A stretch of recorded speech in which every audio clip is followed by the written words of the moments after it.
Yeah. What's going on, everybody, man? It's that boy, Coach Malachi Williams, man. Another day.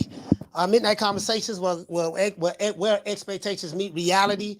We're gonna have a good show tonight, man. A really good show tonight. I really been waiting to talk about this topic. Well, especially recently what's been going on in the news and the media and stuff like that, man. I want to talk about something that's really kind of dear to my heart. I learned a lot about this, as it relates to the music industry and culture. You guys know that I'm very big on culture, and we're gonna do something different tonight. I got this idea from a sister Food Revolution.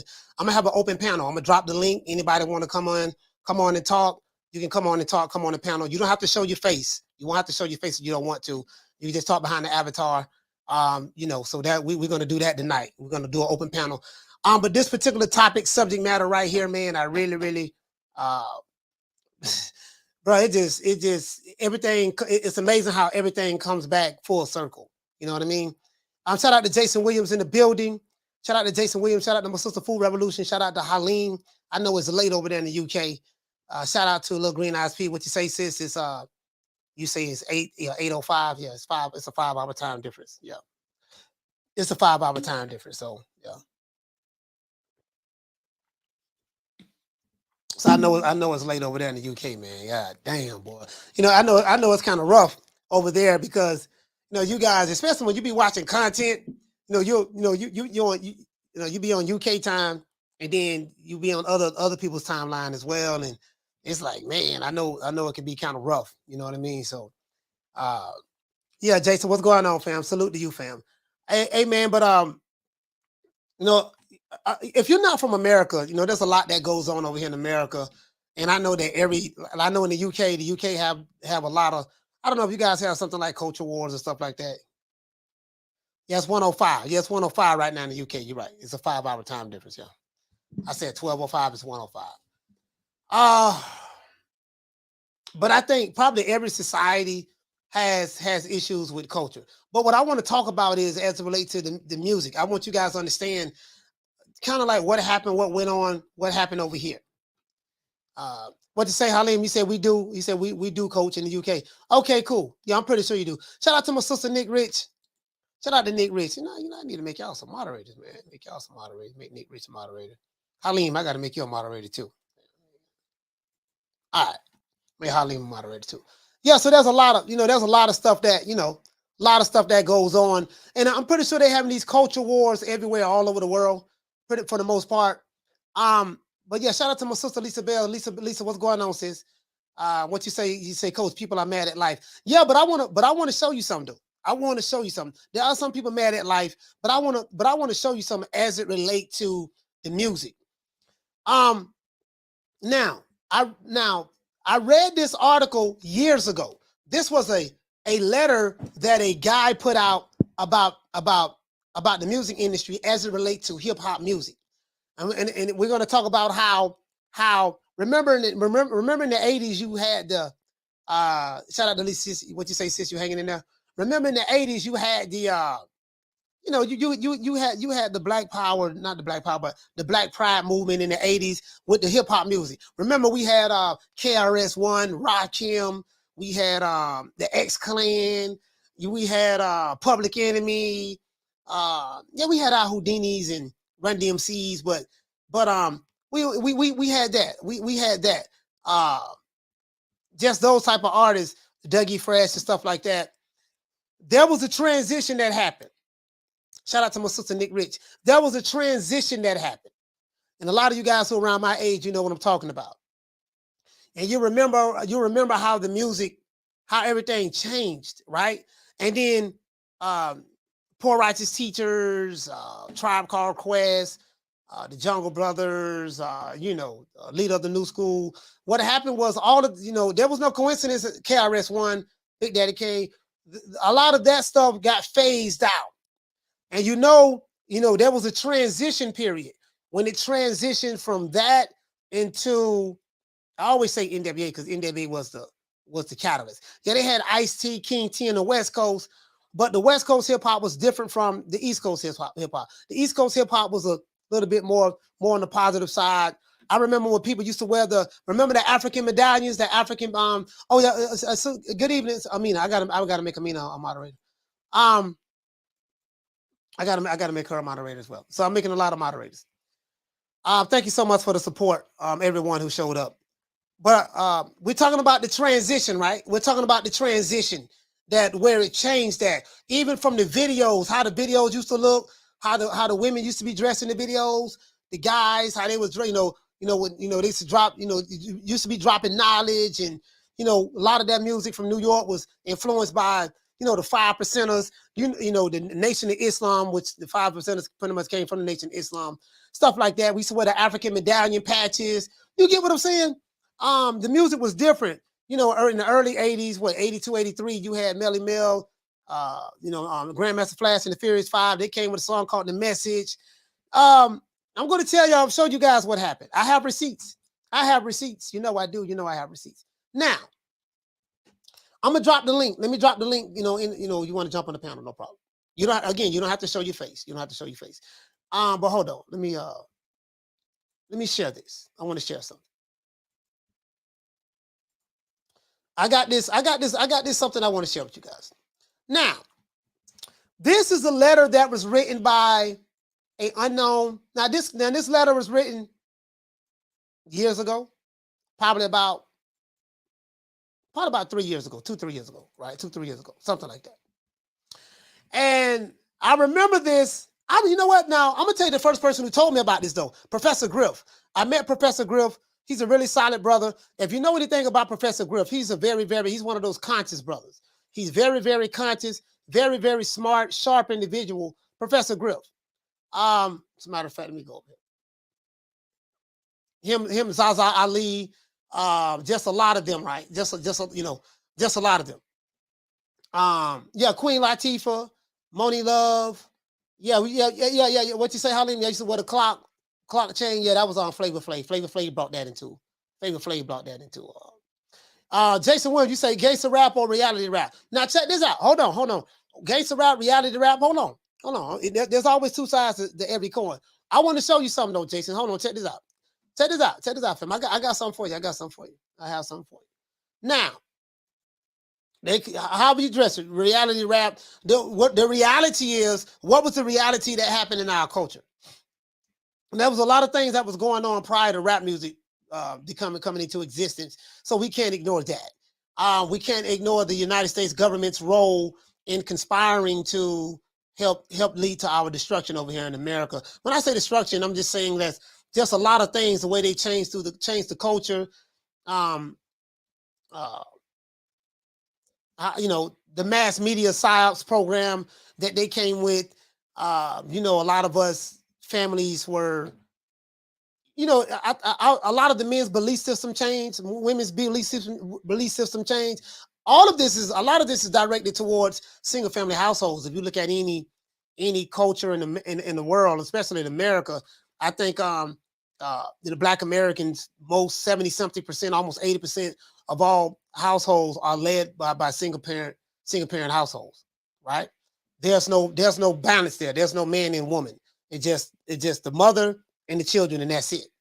That's 70-something% in America. If you study any other culture, it's nowhere near as that high. That correlates with the direct result of what you have now with a lot of these young boys growing up into men, and turning out the way they're turning out. I'm not saying it's the mother's fault, but everything in the universe has balance, and when you don't have that balance, that's what it is. For whatever the reason it is, there were laws, certain policies that were passed that made it that we fell into. We got to accept responsibility for our actions. And when I say we, I'm talking about the older generation that came before us, our parents, because a lot of us, we were kids. We was born into this, and now in 2022, we see the reality of the situation. I want to play something for you though. Well, actually, I want to read. I want to Food Revolution sent me this. She sent me this to play, and I really appreciate you sending me this. This is from KRS-One. But after we get to that, I'm gonna drop the link so we can This is from KRS. As a matter of fact, hold on. Now I love KRS-One. It's certain guys I love to hear talk. KRS-One is one of those guys I love to hear talk because knowledge reigns supreme. He is such a very, very bright guy, very, very smart guy. He's a very, very smart guy, and I like, I like listening to, very, very smart, educated people. I like listening to people who,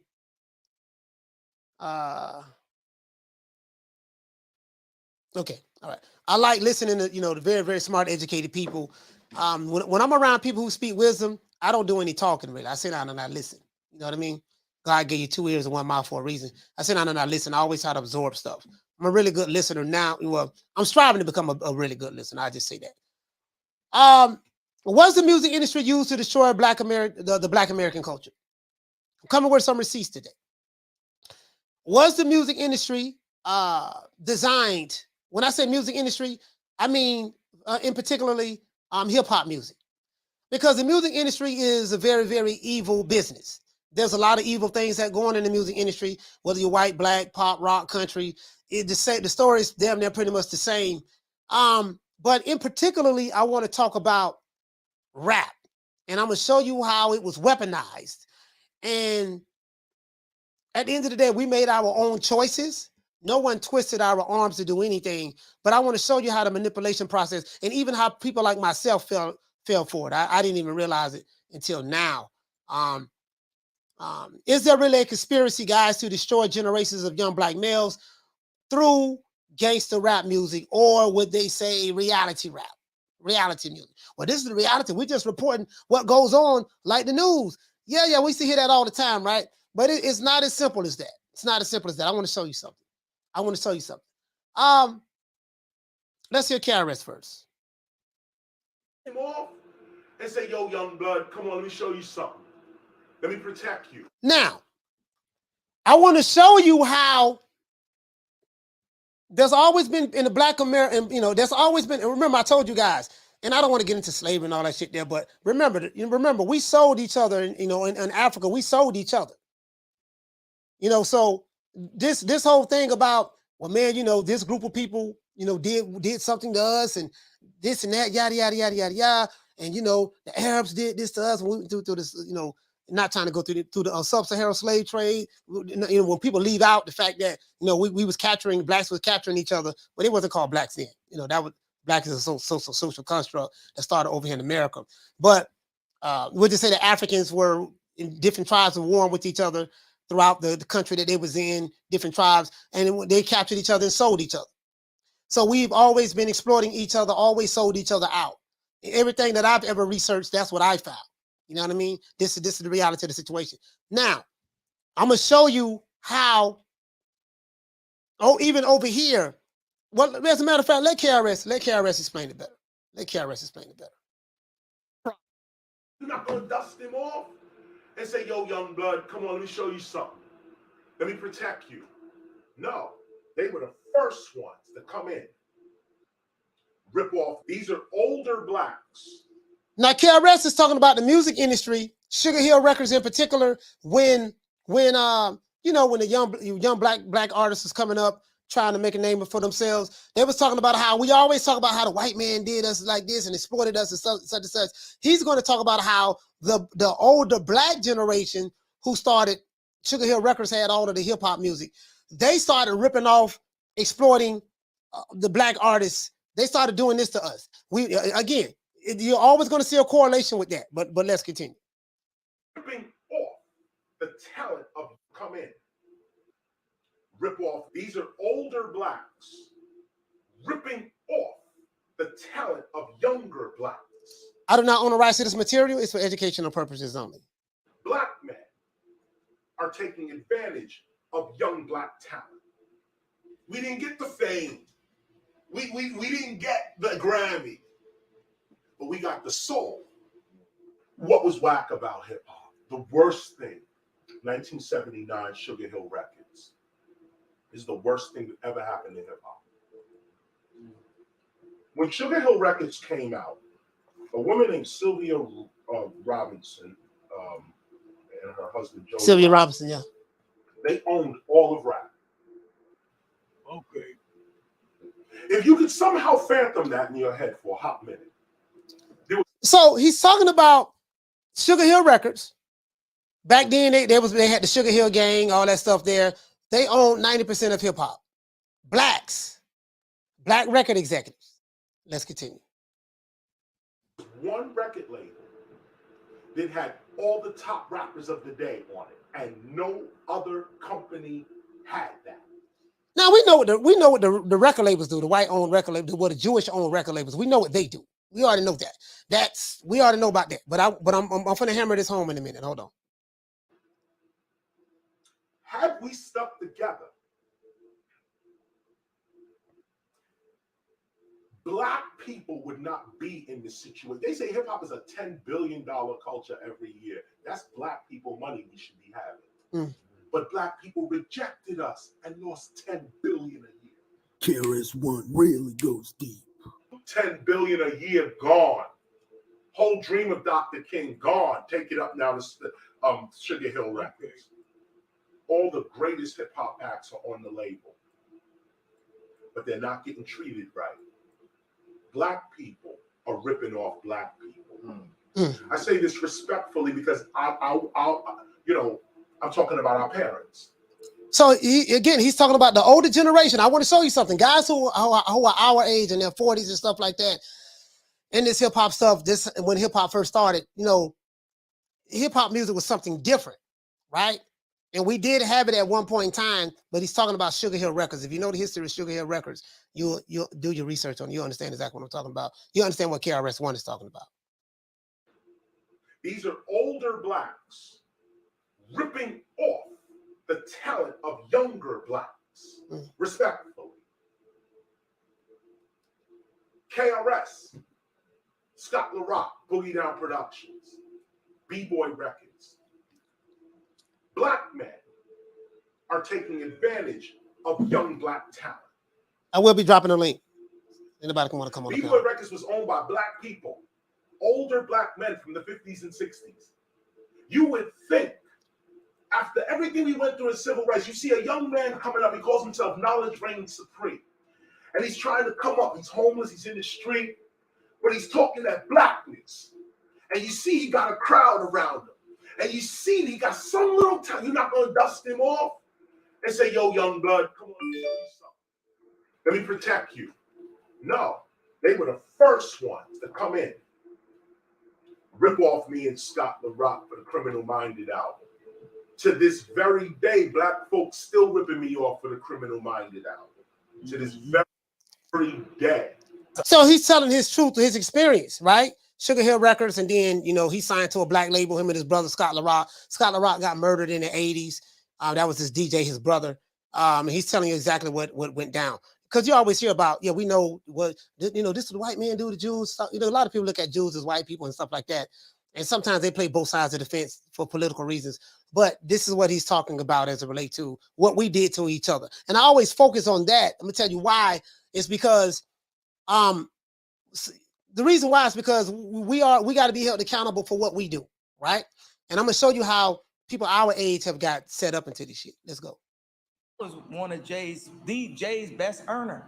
Anytime he needed that beat, boom. You know what I'm saying? So Black people are taking it, they're eating their children. They're eating their children. This is the worst thing to happen to not only hip hop, but to Black civilization in the United States. Okay.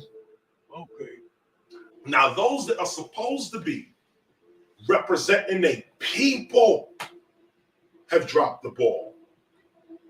Matter of fact, they didn't even drop it. They threw that shit in the garbage willfully. They didn't want no responsibility.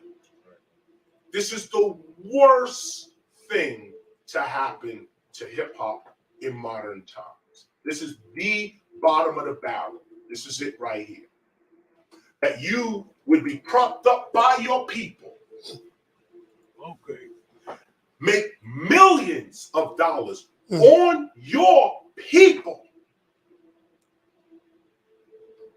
And when you get that money, you buy yourself a Maybach. You give your money to Germans. And I love Berlin. Yeah, I want to go there now. But in the scheme of our conversation, how you giving your money to Germans? They rich. Germans are the richest European. In fact, right, they're the richest Europeans. Okay? Yeah, I didn't know Why that. would you, ignorant Negro, give your money to a rich person? At least give your money to Spain. At least give your money to Greece. At least give your money to poor countries. This is how magnificent hip-hop was. It produced KRS-One. Hip-hop will never fall on my watch. Never. KRS-One is right. I'm gonna break this down. Hold on. Generation, you gotta pass it on to the young generation. So a lot of the older people in the generations, they dropped the ball. You know, they dropped the ball. And hold on, it's gonna get deep. I'm finna drop the link in a minute. They dropped the ball. The older generation dropped the ball. And they got tricked though. They got tricked. And a lot of them, some of them just were just out for themselves anyways. The civil rights, my mother told me the worst thing ever happened to Black Americans was integration. And we, you know, we got tricked. We definitely got tricked. But what does this have to do with hip hop music and the culture of death? Fixing to tell you right now. Fixing to tell you right now. Now, listen to what KRS-One just said. Let me read you a letter. This letter was written by an executive in the music industry. He's a nameless executive. He's a nameless executive. And this was filed under the activist facts and trivia history race history race theory. This is what this letter was filed under, right? I'm going to show you this before I drop the link in the open panel. You know, you hear a lot about the Illuminati, yada, yada, yada, stuff like this. You know, why do these guys do this? You know, a lot of this stuff that goes on in the music industry that you hear about, the conspiracy theories, this and that. Let me tell you something. You know, when stuff turns out to be in reality, it's not a conspiracy theory anymore, it's a reality. Or maybe whenever you find out. There's a lot of stuff that goes on that's very, very wicked and evil in this business. Just entertainment in general, not necessarily hip hop, just the music industry, Hollywood, entertainment business in general, radio. Hell, if you was to blow up and to become a very, very huge YouTuber, I mean, I'm pretty sure you would be dwelling on the realms of you know, that's entertainment. You see what I'm saying? Any forms of entertainment, whether it's basketball, football, baseball, sport, you know, any kind of sports, music, any form of entertainment, right? When you have people who reach the highest of the height, the mega stars, you know, a lot of stuff you got to start looking at. This book right here, I'm gonna tell you something. I thought this brother was crazy, Professor Griff. When I first met him, I said, man, Professor Griff, man, he be on some outlandish, crazy stuff. Man, there's a lot of stuff that he put me up on he was right about. Bro, it's a lot of like hand signs and, you know, Freemasonry and, you know, stuff that people, they say the Illuminati, this and that, yada, yada, yada. But forget all of that. Forget all of it. You ain't got to believe none of that. But this is what I want to read to you. This is what I want to read to you. I want to show you something. I want to show you something. This is the letter right here. I'm going to drop the link. This series called The Secret Meeting That Changed Rap Music and Destroyed a Generation. Hip hop is red, right? The unsigned letter below was originally posted on the blog Hip Hop is Red and was written by a self-proclaimed decision maker working for an equally anonymous record label. So he doesn't reveal his name, right? As a matter of fact, he doesn't reveal his name. Let me see, can I blow this up a little bit more so you guys can see it? But I want you to listen to this. Please listen to this. The anonymous nature of the letter led many to dismiss it as a bogus piece of conspiracy theory. However, before you jump to the same conclusion, consider the fact that judges have been convicted and going to jail for exactly the same thing that this letter claims happened. So now, not only do I want you to hear what I'm going to read to you, but let's look at the result. before you chump it off as some kind of conspiracy theory, let's look at the result. Let's look at and see what's going on right now today and tie it into what this letter said. Let's go.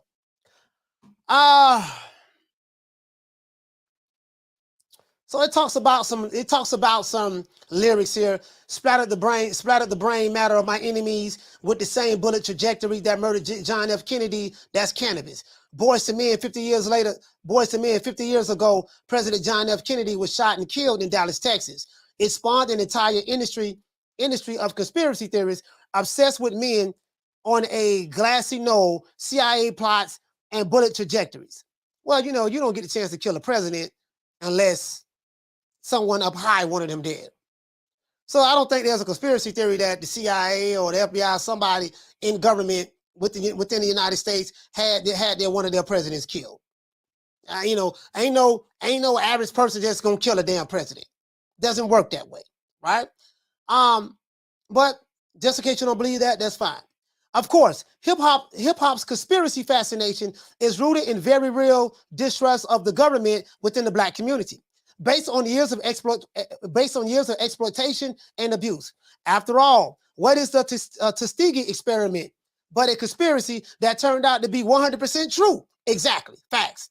I don't want me to say facts because he do be saying facts, but the Tuskegee experiment was actually true. That's not to compare people who think Pac is still alive with those who rightfully distrust of the government's role in the proliferating racism and oppression. Right? Hard for me to speak with this thing in my mouth.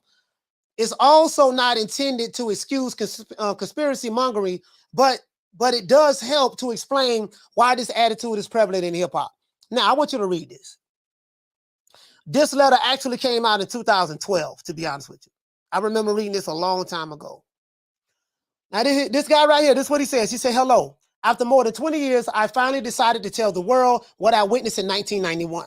Follow this. I was 17 years old, which I believe was one of the biggest turning points in popular music and ultimately American society.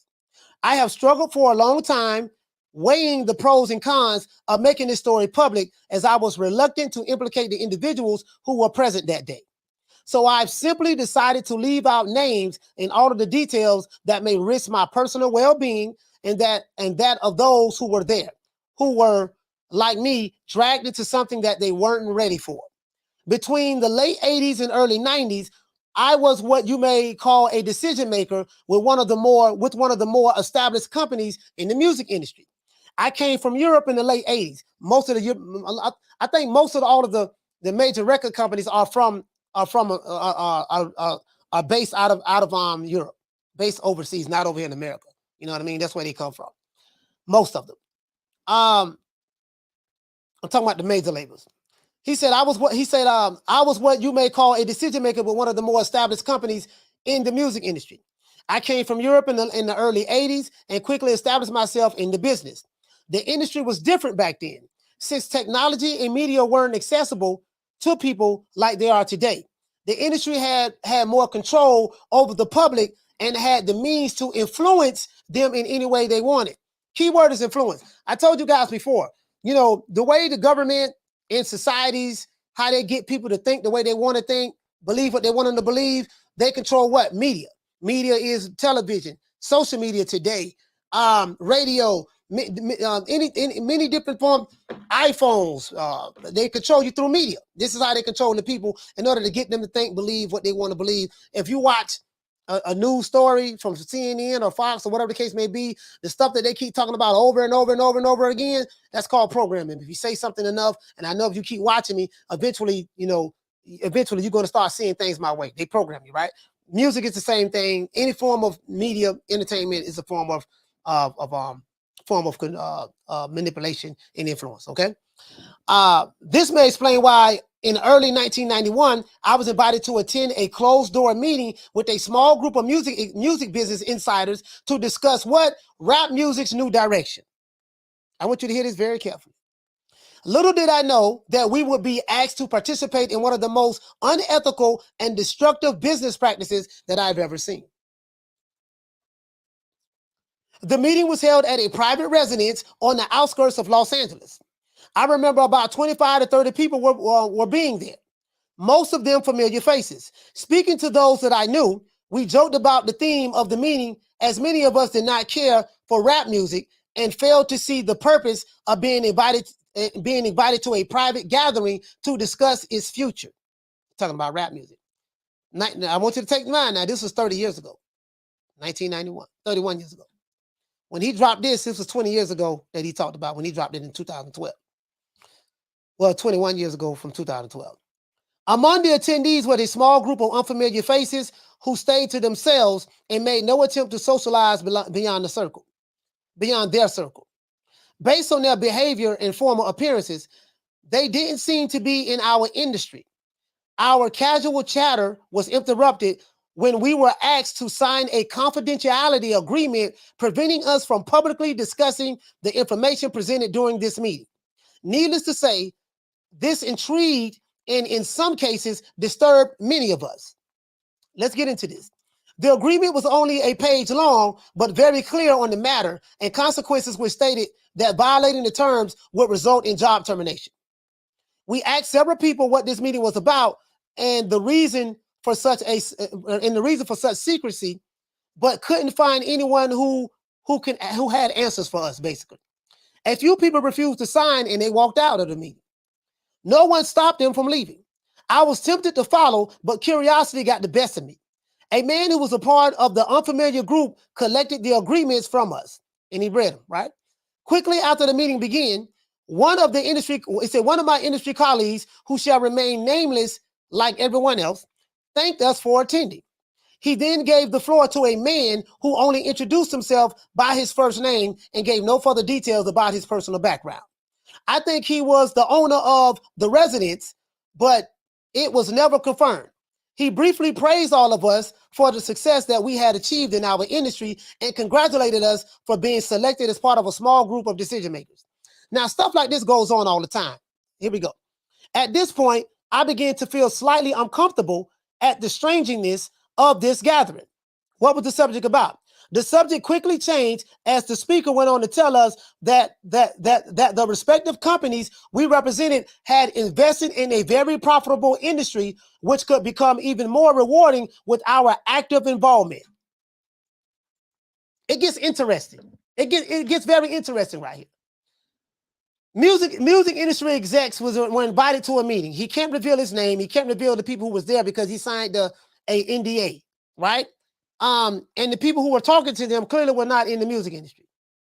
So what would they want with music industry execs, and what do they want particularly about rap music? Let's get into this.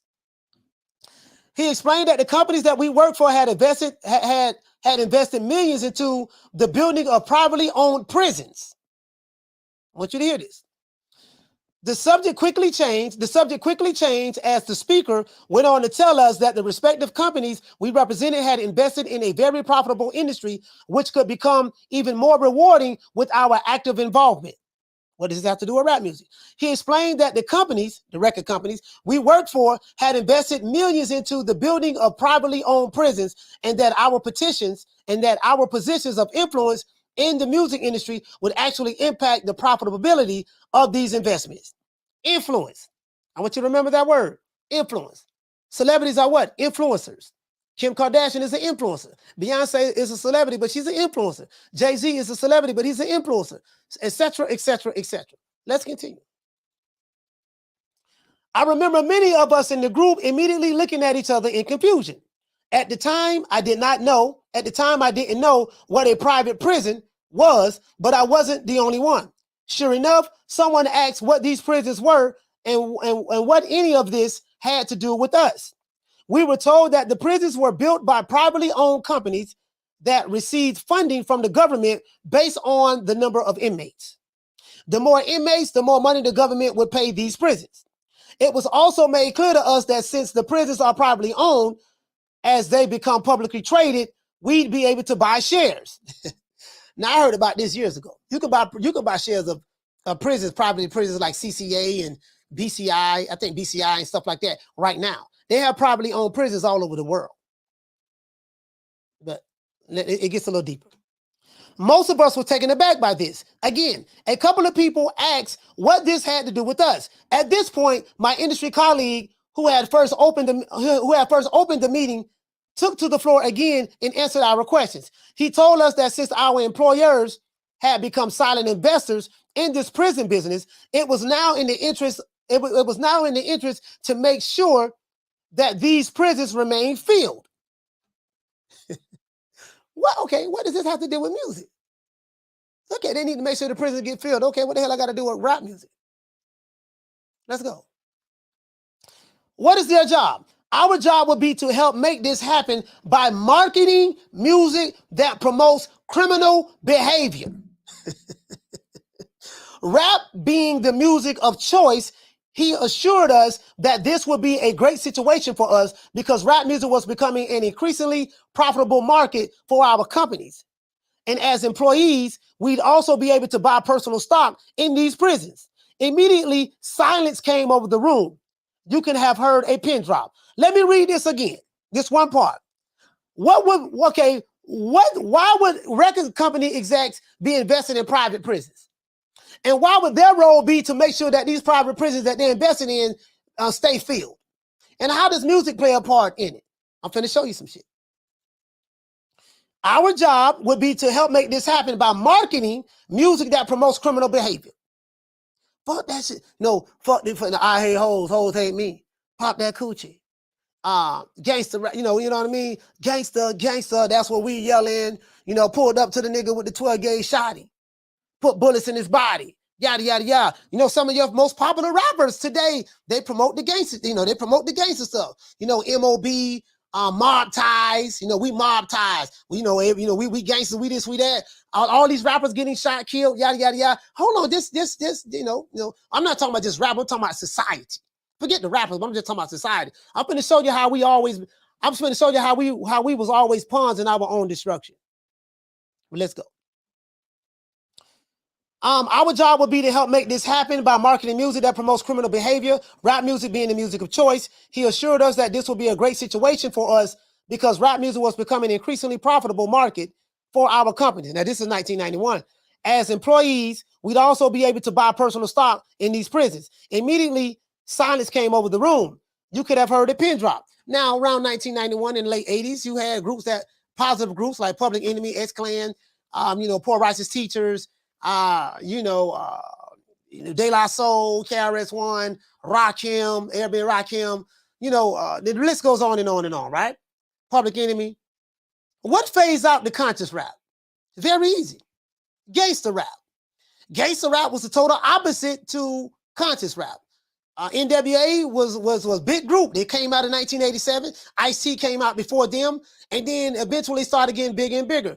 You know who was the biggest gangster rapper at that time? NWA. And then in the early 90s, the biggest gangster rappers at that time were NWA. And then Dr. Dre left NWA, went solo with Death Row, and he had one of the biggest records in the history of hip hop that came out called The Chronic. His first single with with Snoop Dogg was on the Deep Cover album, 187 on the other cover, Deep Cover, right? And then, of course, we had the King of New York. It was the King of New York.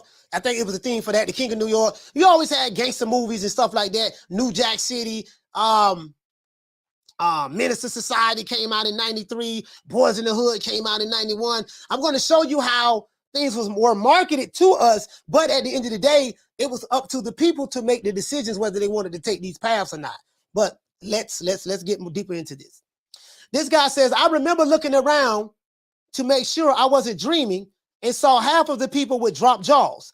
My days was interrupted when someone shouted, "Is this a effing joke?" At this point, things became chaotic. Two of the men who were a part of the unfamiliar group grabbed the man who shouted out and attempted to remove him from the house.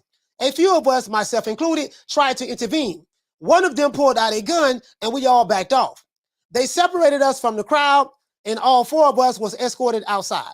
My industry colleague who had opened the meeting earlier hurried to meet us, and he reminded us that we had signed an agreement and we would suffer the consequences of speaking about this publicly or even with those who attended this meeting. So this would explain why this guy never gave his name and said who was there, right? He said, I asked him, why was he involved with something so corrupt? And he replied that it was bigger than the music industry and nothing that we want to change and nothing we want to change and nothing that we want to challenge without risking consequences. So there were going to be consequences if these guys would have challenged this. So he said it was going to happen whether we participated or not. And if we tried to challenge it, this is what was going to happen to us, right? Something was going to happen to them, whatever that may be. Whether you believe it or not, it's on you, but I want to tie it till today. We all protested as he walked back into the house. And I remember word for word the last thing he said. It's out of my hands now. Remember, you signed an agreement. He then closed the door behind him. The men rushed us to our cars and actually watched until we drove off. A million things were going through my mind as I drove away, and I eventually decided to pull over and park on the side of the street in order to collect my thoughts. I replayed everything in my mind repeatedly, and it seemed very surreal to me. I was angry with myself for not having taken a more active role in questioning what had been presented to us. I like to believe that the shock of it all is what suspended my better nature. It was more shock than anything, right? And what seemed like an eternity, I was able to calm myself enough to make it home. I didn't talk or call anyone that night. The next day, back at the office, I was visibly out of it, and I blamed it on being under the weather. No one else in my department had been invited to the meeting, and I felt a sense of guilt for not being able to share what I witnessed. I thought about contacting 3 others who were kicked out of the house, but I didn't remember their names and thought that tracking them down would probably bring unwanted attention. I considered speaking out publicly. I want you to hear this. At the risk of losing my job, but I realized I'd probably be jeopardizing more than my job, and I wasn't willing to risk anything happening to my family. I thought about those men with guns and wondered who they were. I had been told that this was bigger than the music business, and all I can do is let my imagination run free. There were no answers, and there was no one to talk to. I tried to do a little bit of research on private prisons, but I didn't cover anything about the music business involvement. However, the information I did find confirmed how dangerous the prison business really was. Days turned into weeks and weeks turned into months. Eventually, it was as if the meeting had never taken place. It all seemed surreal. I became more reclusive, and I stopped going to any industry events unless professionally obligated to do so. On 2 occasions, I found myself attending the same functions as my former colleagues. Both times, our eyes met, but nothing more was exchanged. As the months passed, rap music had definitely changed direction. I was never a fan of it, but even I could tell the difference. Rap acts that talked about politics or harmless fun were quickly faded away as gangster rap started dominating the airways. Let's stop right there. If you think this is some flim flam or some buffoonery, what dominated the airways in the early 90s on up?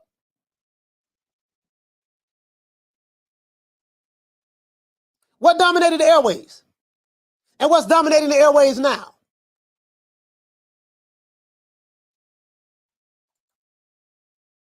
Nick Rich, what to say since you said, I remember actually being pissed in the theater when I saw New Jersey Drive. That movie pissed me off to the core. Do you remember the images that they were showing in music in the late 80s? In the late 80s? And do you remember the images that was being shown from 90, 91 on up until now?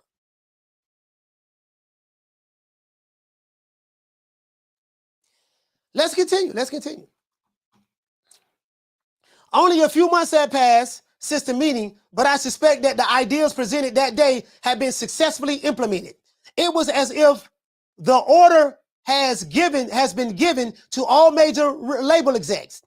The music was climbing the charts, and most companies were more happy to capitalize on it. Each one was churning out their very own gangster rap acts as an assembly line. Everyone bought into it, consumers included. Violence and drug use became a central theme in most rap music. What's the central theme in rap music today? Violence and drugs. Sex, sales. You know, they say drugs, sex, and rock and roll. It goes on in rock and roll as well. But I'm talking specifically about rap music. You know, you don't see rock and roll, people who listen to rock and roll doing drive-bys, killing each other, you know, doing all kind of crazy stuff. Then they may OD on drugs and stuff like that, but I'm painting a picture. I want you to see something. Everyone bought into it, right? I spoke to a few of my peers in the industry to get their opinions on the new trend, but was told repeatedly that it was all about supply and demand. Sadly, many of them even expressed that the music reinforced their prejudice of minorities. I officially quit the music business in 1993, but my heart had already left months before. I broke ties with the majority of my peers, and I removed myself from this thing I had once loved. I took some time off, returned to Europe for a few years, settled out of state. I lived a quiet life away from the world of entertainment. As the years passed, I managed to keep my secret, fearful of sharing it with the wrong person, but also a little ashamed for not having the balls to blow the whistle. But as rap got worse, my guilt grew. Fortunately, in the late 90s, having the internet as a resource that wasn't at my disposal in the early days made it easier for me to investigate what is now being labeled as the prison industrial complex. Now that I have a greater understanding of how private prisons operate, things make much more sense since they ever have. I see now that how the criminalization of rap music played a big part in promoting racial stereotypes and misguided so many impressionable young minds into adopting these glorified criminal behaviors, which lead to incarceration. When I was growing up, a lot of Black Americans, it's one movie that we love the most. We love The Godfather and we love Scarface. Do you know how many of us in my neighborhoods admired Scarface, Tony Montana? A guy from Cuba that was a drug dealer that murdered people, sold drugs, and we wanted to be like Tony Montana. Black kids wanted to be like Al Pacino, who played Tony Montana in Scarface. That played a huge role in the crack era, right? Then Too Short came out. Ice-T came out. NWA and the Posse came out. King T. I remember this like it was yesterday. And me being from the street, I was on street stuff. Teenager, 13, 14, 15, 16 years old. And everybody in my neighborhood, this is the crack era. Crack, music, all that went together. NWA, we loved NWA, loved the gangster rap. We was living that lifestyle pretty much. Well, we was living the lifestyle, but the music helped influence us to want to encourage us to want to live it more. Being honest, I'm showing you how a young, feeble-minded young black male was in America at this time. Let's continue. This guy said that 20 years of guilt is a heavy load to carry, but at least I can now, but he said, but at least I can do now. He said, but the least that I can do now is to share my story, hoping that fans of rap music realize how they've been used for the past 2 decades. Although I plan on remaining anonymous for the obvious reasons, my goal now is to get this information out to as many people as possible. Please help me spread the word. Hopefully, others who attended the meeting back in 1991 would be inspired by this and tell their stories as well. Most people, if only one life has been touched by my story, I pray that it makes the weight of my guilt as a little more tolerable. Thank you. This Professor Griff right here, Richard Griffin. He said, better known as his stage name, Professor Griff, is an American rapper, spoken word artist, lecturer, and martial artist. Professor Griff is a 5th degree black belt. Yeah, he's deadly. You know, me and him like the same height, but he's deadly. Like Professor Griff is deadly. He's nothing to play with. He was a member of the hip hop group Public Enemy, serving as the group's minister of information before departing due to a controversy regarding homophobic and anti-Semitic statements made during his interviews. Everything is anti-Semitic nowadays. Victimhood, right? Griff was born in Roosevelt, Long Island, in New York, before becoming famous, and after serving in the U.S. military, he started a security company called Utility Force to do security at parties. He is most known for his S1W security team dressed in their military uniforms who toured with Public Enemy. Professor Griff, right? It's my guy. This is my guy right here. And it just talks about what got Professor Griffin in trouble, yada, yada, yada, yada, yada. But what I want to talk about is this shit is 100% true. We can go ahead and talk about private prisons. This is 100% true. Because I can look at the end result and I can see what's going on now. And I remember I'm old enough to know how things were at this point and how things became in the reality of the situation now and how it ties into the private prisons. And when you look at the prison population, who are the overwhelming majority, the guys that's in the prison population, even though they're the minority in the country. And you can look and see what's going on right now with these kids going on today. They look at the guys who my age, 50 Cent, the TIs. These guys, kids have grown up in private school. They live in gated communities. Look at the hip hop murders. When P&B Rock got murdered by a kid that's 17 years old. Takeoff got killed, murder. Pop Biggie, Pop Smoke, whatever. Like a lot of this stuff that's going on. What's influencing these young adults to eat their own, murder their own kind? Hell, you guys know I had a dude call me, on my other channel, heard what he was saying. I had some people saying that, yeah, man, coach, you sound like you set that up. Why would I do some dumb ass shit like that? What do I have to gain by paying somebody, have someone call my show to threaten my life 6-7 times saying they're going to murder me if I go to a fight? But that's neither here nor there. I'm not here to talk about that. For me, when I read this letter, and I read this letter years ago, but I forgot about it. But when my sister Food Revolution sent me the link, sent me the KRS-One, it made me go look for this letter. And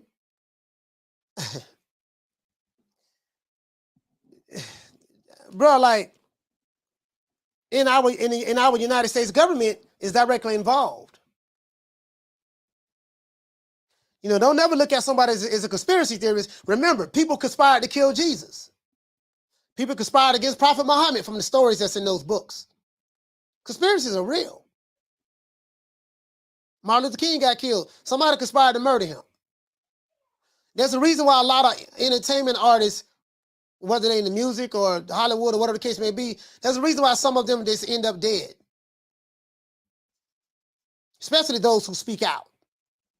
Blood sacrifices and all that stuff is real. Now, I don't have any personal experience proof of it, but I can listen to what I've read and learned and then look at the direct result of what's going on around me. So 1 + 1 = 2 to me. Oh, when I look at things, I know how to look at things. You know what I mean? I try to listen like, damn, I need to get in contact with Professor Griff. I need to see can I get in contact with him. Phone lines open, not phone lines. I'm going to drop the link, man. Anybody want to come on, y'all come on the panel. Sorry about that. Crazy Bone talked about this. When bro, I hate to go down this path, but it's a conspiracy theories. Yes, I'm a conspiracy theorist. Because for me, I have too many facts now. I'm just saying for me. I have too many facts now to show that, this ain't no goddamn theory. This is reality. This is what happened. Especially if you've been inside the belly of the beast like I have. And you look at the laws. The politicians make the laws. The judicial branch job is to execute the laws. You have people who listen to certain types of music, watch certain types of movies, whatever the case may be, and it influences them. They get caught up in these characters or these celebrities that are influencers, and they start to act out on certain things. I can tell you from experience that when I was a young teenager, I wanted to be like Ice Cube. I wanted to be like Eazy-E was my favorite rapper. B&E's, 211s, Breaking the Inneries, keeping your gun on you. My favorite song was Boys in the Hood. Woke up quick at about noon. Just thought that I had to be in Compton soon. Just that right there. Ice Cube, I'm just saying. I don't think those guys realized at that time how they was being manipulated. But then at some point when the 90s hit, I think they probably bought into it. One of the biggest gangster rappers was Dr. Dre in 1992. Well, the hottest rapper then was Eazy-E, gangster rap, Ice Cube when he left, and Dr. Dre. The music is beautiful. Sounds good. You groove to it and vibe to it. Snoop Dogg, all that stuff there. But when you listen to the lyrics, what are the lyrics talking about? It's talking about the destruction of me and you. Now, the thing that trips me out is this, guys. You notice how the Kyrie Irving situation. Kyrie Irving can get attacked. Kyrie Irving can get attacked by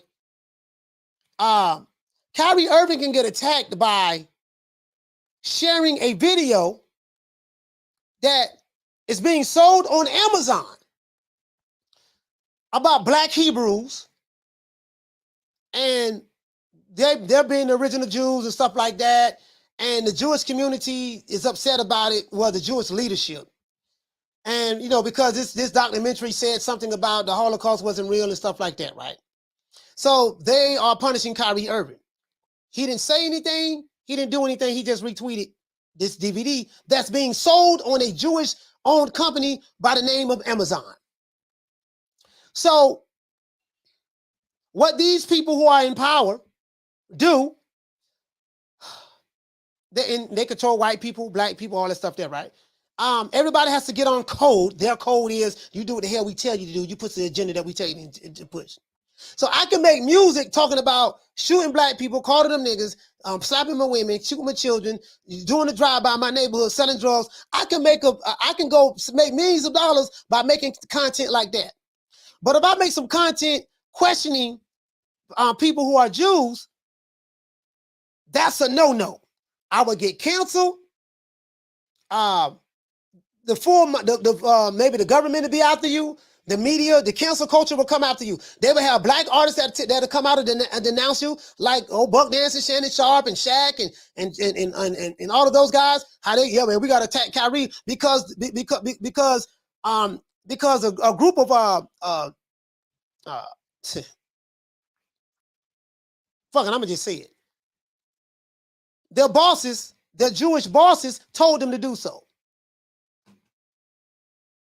Nigga, you're going to attack your own kind because we don't like the fact that he retweeted a video that's being sold by one of our own kind from a company called Jeff Bezos, from a company called Amazon.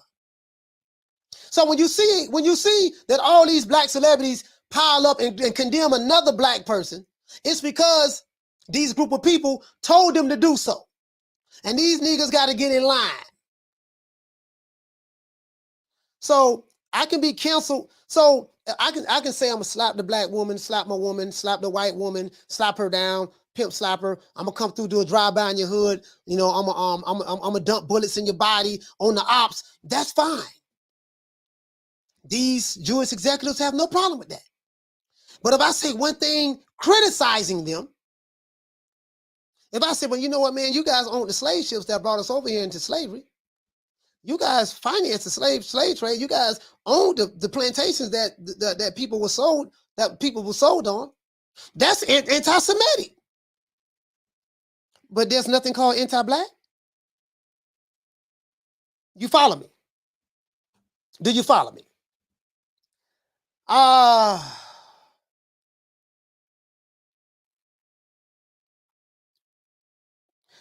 He said everyone is responsible for doing their due diligence before just running with the conspiracy theory. You're right about that. Attempting to verify your beliefs before coming to a conclusion. Yeah, you're right about that. You have to confirm. Yeah, you're right about that, Hyphy. You have to do your research and confirm that. It's one thing to believe something, but doing your research and finding evidence in it and then seeing the end result. See, like at my age, I view things a lot. I view things a lot different. I sit back and analyze everything. I'm like, you know what, man? Like, what's making these one group of, like me, I studied groups of people. I studied the Jewish community. And the Jewish community, the reason, what they do is, a lot of them, what they do is, they keep their money circulating within their community. Like, if you have a Jewish grocery store, everybody in the Jewish community is going to buy from that grocery store. And then guess what? When we want to buy a car, we're going to make sure that we only buy from this Jewish car lot. When we want to buy clothes, we're going to make sure that we only buy from this Jewish clothing store. When we want to buy food, we want to make sure that we buy from this Jewish grocery store. And this is how you keep your money circulating. In the Jewish community, their money circulates about 7-8 times before it leaves out of the community. So that means, let's say, Coach Malachi, let's say you want to get your hair done. We don't, you know, I'm not going to go to a Asian lady to get my hair done, to get my nails done. I'm gonna find somebody that's Jewish. I'm gonna find somebody that's black. So I'm gonna get a black hairstylist. If I want to buy a car, I'm gonna go to a black car dealership. This is how we did it when it was segregation. When it was segregation, this is how we did it. When we were segregated, and we had a lot more wealth at that time too. Some in Black America, right? So these are and guess what? I always told you guys, buy the book called The Richest Man in Babylon. Richest Man in Babylon teach you these same principles. These are basic principles that different nationalities and communities should practice, and some of them do. But the Jewish community are masters at it. They have mastered it. Like when I get my paycheck, when we get our paycheck, we'll go to Walmart. Is it a black-owned store? No, it's not. So as soon as I get my paycheck, the money is immediately leaving out of my community. I'm going to the gas station. The gas station is owned by Arab. So immediately that money is going out of my community. I'm going to get me some clothes to the mall. I'm going to the mall. Is it owned by black? Is it owned by blacks? No. So immediately it's going out of my community. Oh, we can't forget about Amazon. Amazon will put a whole lot of people out of business. Jeff Bezos is a Jewish man. He owns Amazon. He's doing his thing. Same DVD that's being sold on Amazon is what Kyrie Irving got not DVD, but documentary is what Kyrie Irving is getting in trouble for from the NBA. But notice they never went out to Jeff Bezos, the guy who's selling that documentary right now to this day. Do you notice that?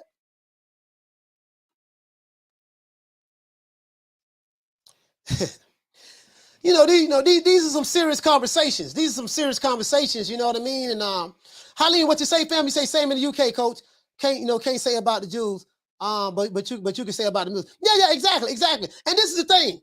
Muslims, the Arabs are Semitic people. The Jews are Semitic people. So if you say something, tell any kind of truth or criticize the Jews, you would get attacked by the ADL that's financed by the United States of America. You'll get attacked by them as being anti-Semitic. But if someone from the Jewish community was to attack or say something about the Muslims, isn't that anti-Semitic? It's different. It's different. You get what I'm saying? Shout out to Eddie Val. You say Black Wall Street terrified America.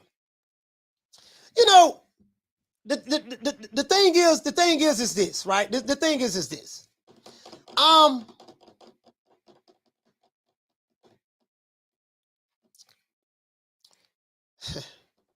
Black Wall Street was powerful. And I think about what my mother told me. My mother told me the worst thing that ever happened to blacks in America was integration. I remember something by the Honorable Elijah Muhammad. Hold on. We got my sister Food. Hey, shout out, sis. What's going on, sis? Hey, what's up? Can you hear me? Yeah, I can hear you. I can hear you very well. I can hear me in the background as well. Okay, I'm trying to turn it down. Okay, what's up, coach? What's up, chat? Oh man, this is I thank you so much for sending me this, sending me the KRS One video. I really thank you for sending me that, because as a matter of fact, I'm doing this wrong. Let me give you a round of applause. Give my sister Food Revolution a round of applause.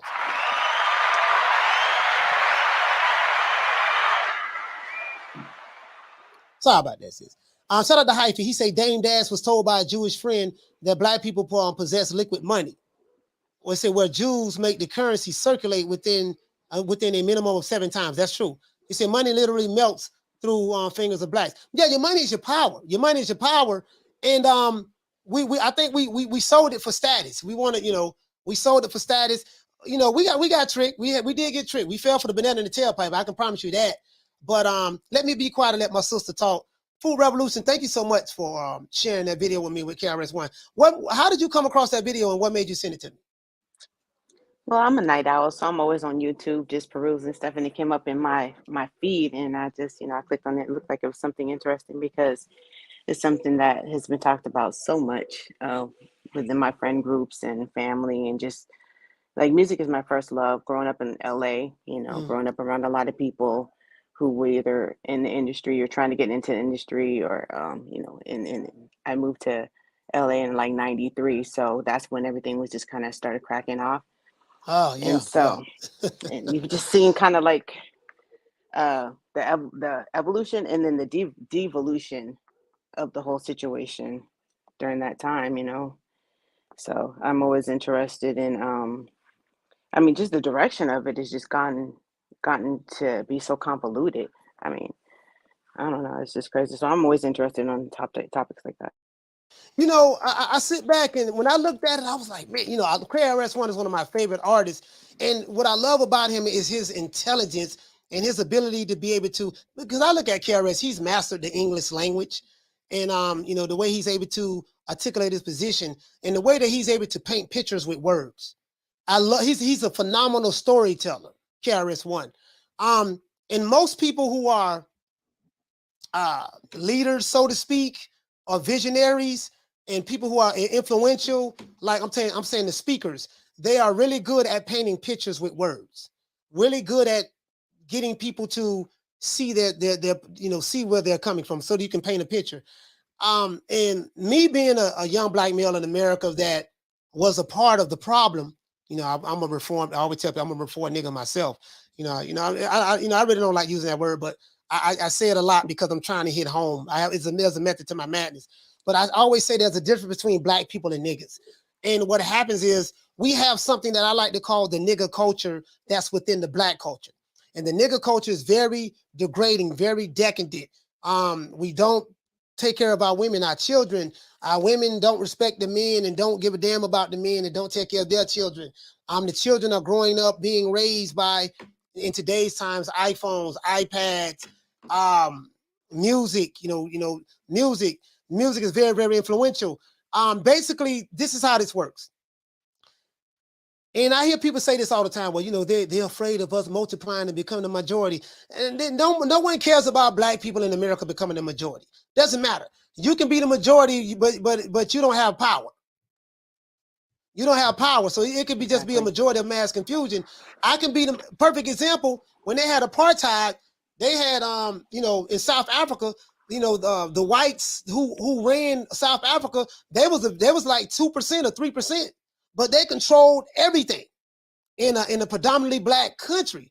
So it doesn't matter how many numbers you have. If I control everything, you're gonna have to abide by my whims. If I control your food, clothing, and shelter, you can outnumber me 10-1. It doesn't matter. You don't run shit. You don't print your money. You don't grow your food. You don't know how to make your clothes. You don't build the houses that you live in. You don't make the furniture. I control everything I control everything pertaining to the things that you need in your life to survive.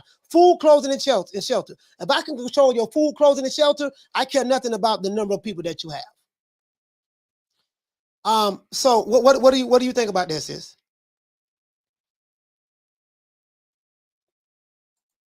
Food Revolution, you still there, sis? I think she's muted. Hello? Yeah, I can hear you now. You was muted. Okay, for some reason the sound keeps going in and out. I'm not echoing, am I? No, you're not echoing. You sound good. So the sad thing that I find when I talk to certain groups of black people, they don't understand how the world works as a whole. And they think that America is kind of the only thing that we need to be concerned about, because Jews don't just have don't have control over just the America. They've been running the world for centuries. So where they lose power in one area, then they'll just transfer it to another area. So it really doesn't matter about, they're not really concerned about black people or any other people becoming a superpower, anybody. Yeah. They got it locked down like that. So it's been that way. You went out again.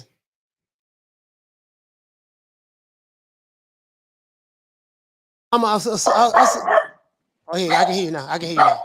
Okay, I was trying to mute it because my dog is being annoying. Hold on. Oh, your dog? What kind of dog you have? I have a mini pincher. He's small, so he's Yeah, super annoying. He think he's so bad. My son is yeah. coming through the door, so he's being annoying. But yeah, and I was a huge video file back in the day. Like I used to watch videos like nonstop. My mom literally had to get MTV blocked out of the cable package because I wasn't paying attention to school. It was just so amazing. I grew up in mostly white neighborhoods, so to see Yo MTV Raps and all of that come in, it was just amazing to me. It would just open up a whole nother world. And you're right. I mean, first you would see stuff like you'd see like leaders on the new school, and you would see like it was a scenario that was a huge song back in the day, The and scenario, all yeah. those types of yeah, exactly. And all of those type of groups, and all of a sudden, once the Chronic hit, that was over. It was over. It was kind of like Boys in the Hood gave birth to all of that. Like it just kicked the door open. I know NWA existed, but that wasn't. It was like on a huge, large scale after that. And then you started getting played on the radio because remember there weren't very many urban radio stations, especially on the West Coast. Mm. They weren't playing any rap whatsoever, and program directors were not having it at all. They were only playing adult contemporary R&B. That was kind of the only black music. They had Whitney Houston and pop. That was it. They just couldn't see the vision for rap. And then all of a sudden, once Dr. Dre and Death Row came in, they just kicked the door in. It was just, and then all of the movies and the whole culture changed it. And then you started seeing even little white boys, trying to sag their pants and wear Raiders jackets and just be, part of the culture. But the difference is that a lot of people had a much better home base, and they had parents that say, you know what, this is not real, and other people, that was their only role model, the people that they saw on TV. Mm. So, and the people who are putting out that music, like you said, the record companies, they know that. They know the power. You went out again. You went out again, sis.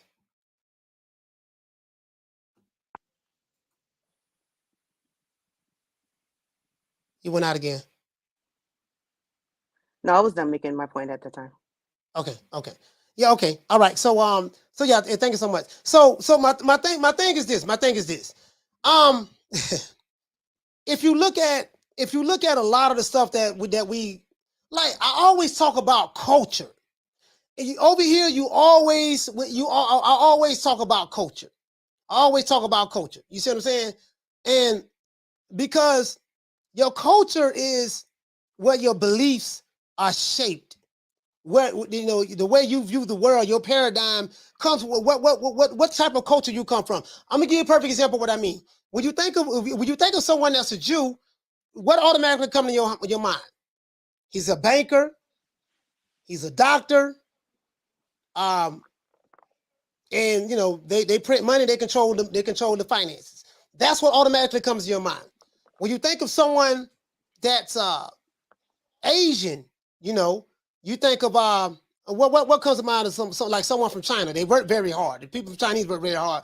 In Asia, when I say Asia, I'm talking about China, Japan, hell, even Pakistan and India, which is South Asia. These people are very, very education oriented.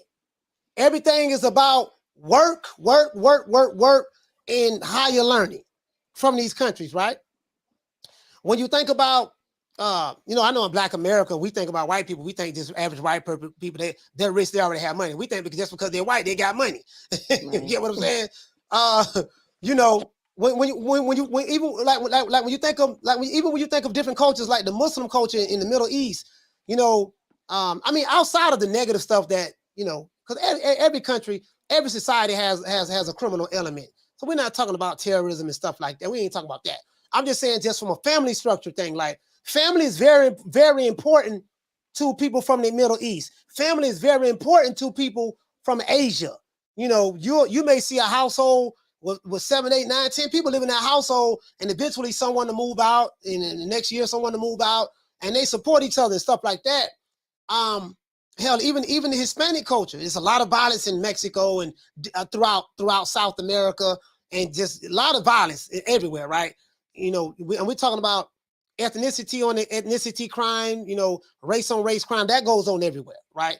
But I'm saying when you know, like when I think of the Mexican culture over here in America, I'm saying over here in Florida where I'm at, and when I go throughout the South, you see migrant workers. You say these people are poor, stuff like that. But one thing you see, they work very, very hard. And they might be poor, they work very, very hard. And if you see enough of them and you let them work in that area for another year, 2-3 years, guess what? They don't taking over that entire economy. Right here in Tampa, sis, when I was growing up, the lawn care service business was pretty much all black, ran like, a lot of the blacks, we went and cut a lot of the grass, and whites. A lot of the whites ran the lawn service, right? And a lot of the blacks used to work for them, and then a lot of some blacks used to go ahead and start forming their own businesses and stuff like that. In 2022, everywhere I go, guess who dominate the lawn care industry? The Mexicans, Hispanics, people from South America. And I tell you guys this, I'm speaking for me growing up in Florida, throughout Miami, Orlando, stuff like that, right? I remember when I was growing up, man, ain't nobody finna be doing that, cutting no damn grass. It's hot. The hot sun, and I ain't get all that getting dirty, man. And this remind me too much of slavery. This what I used to say at 16 years old, like a damn fool. The Mexican people, the Mexican people.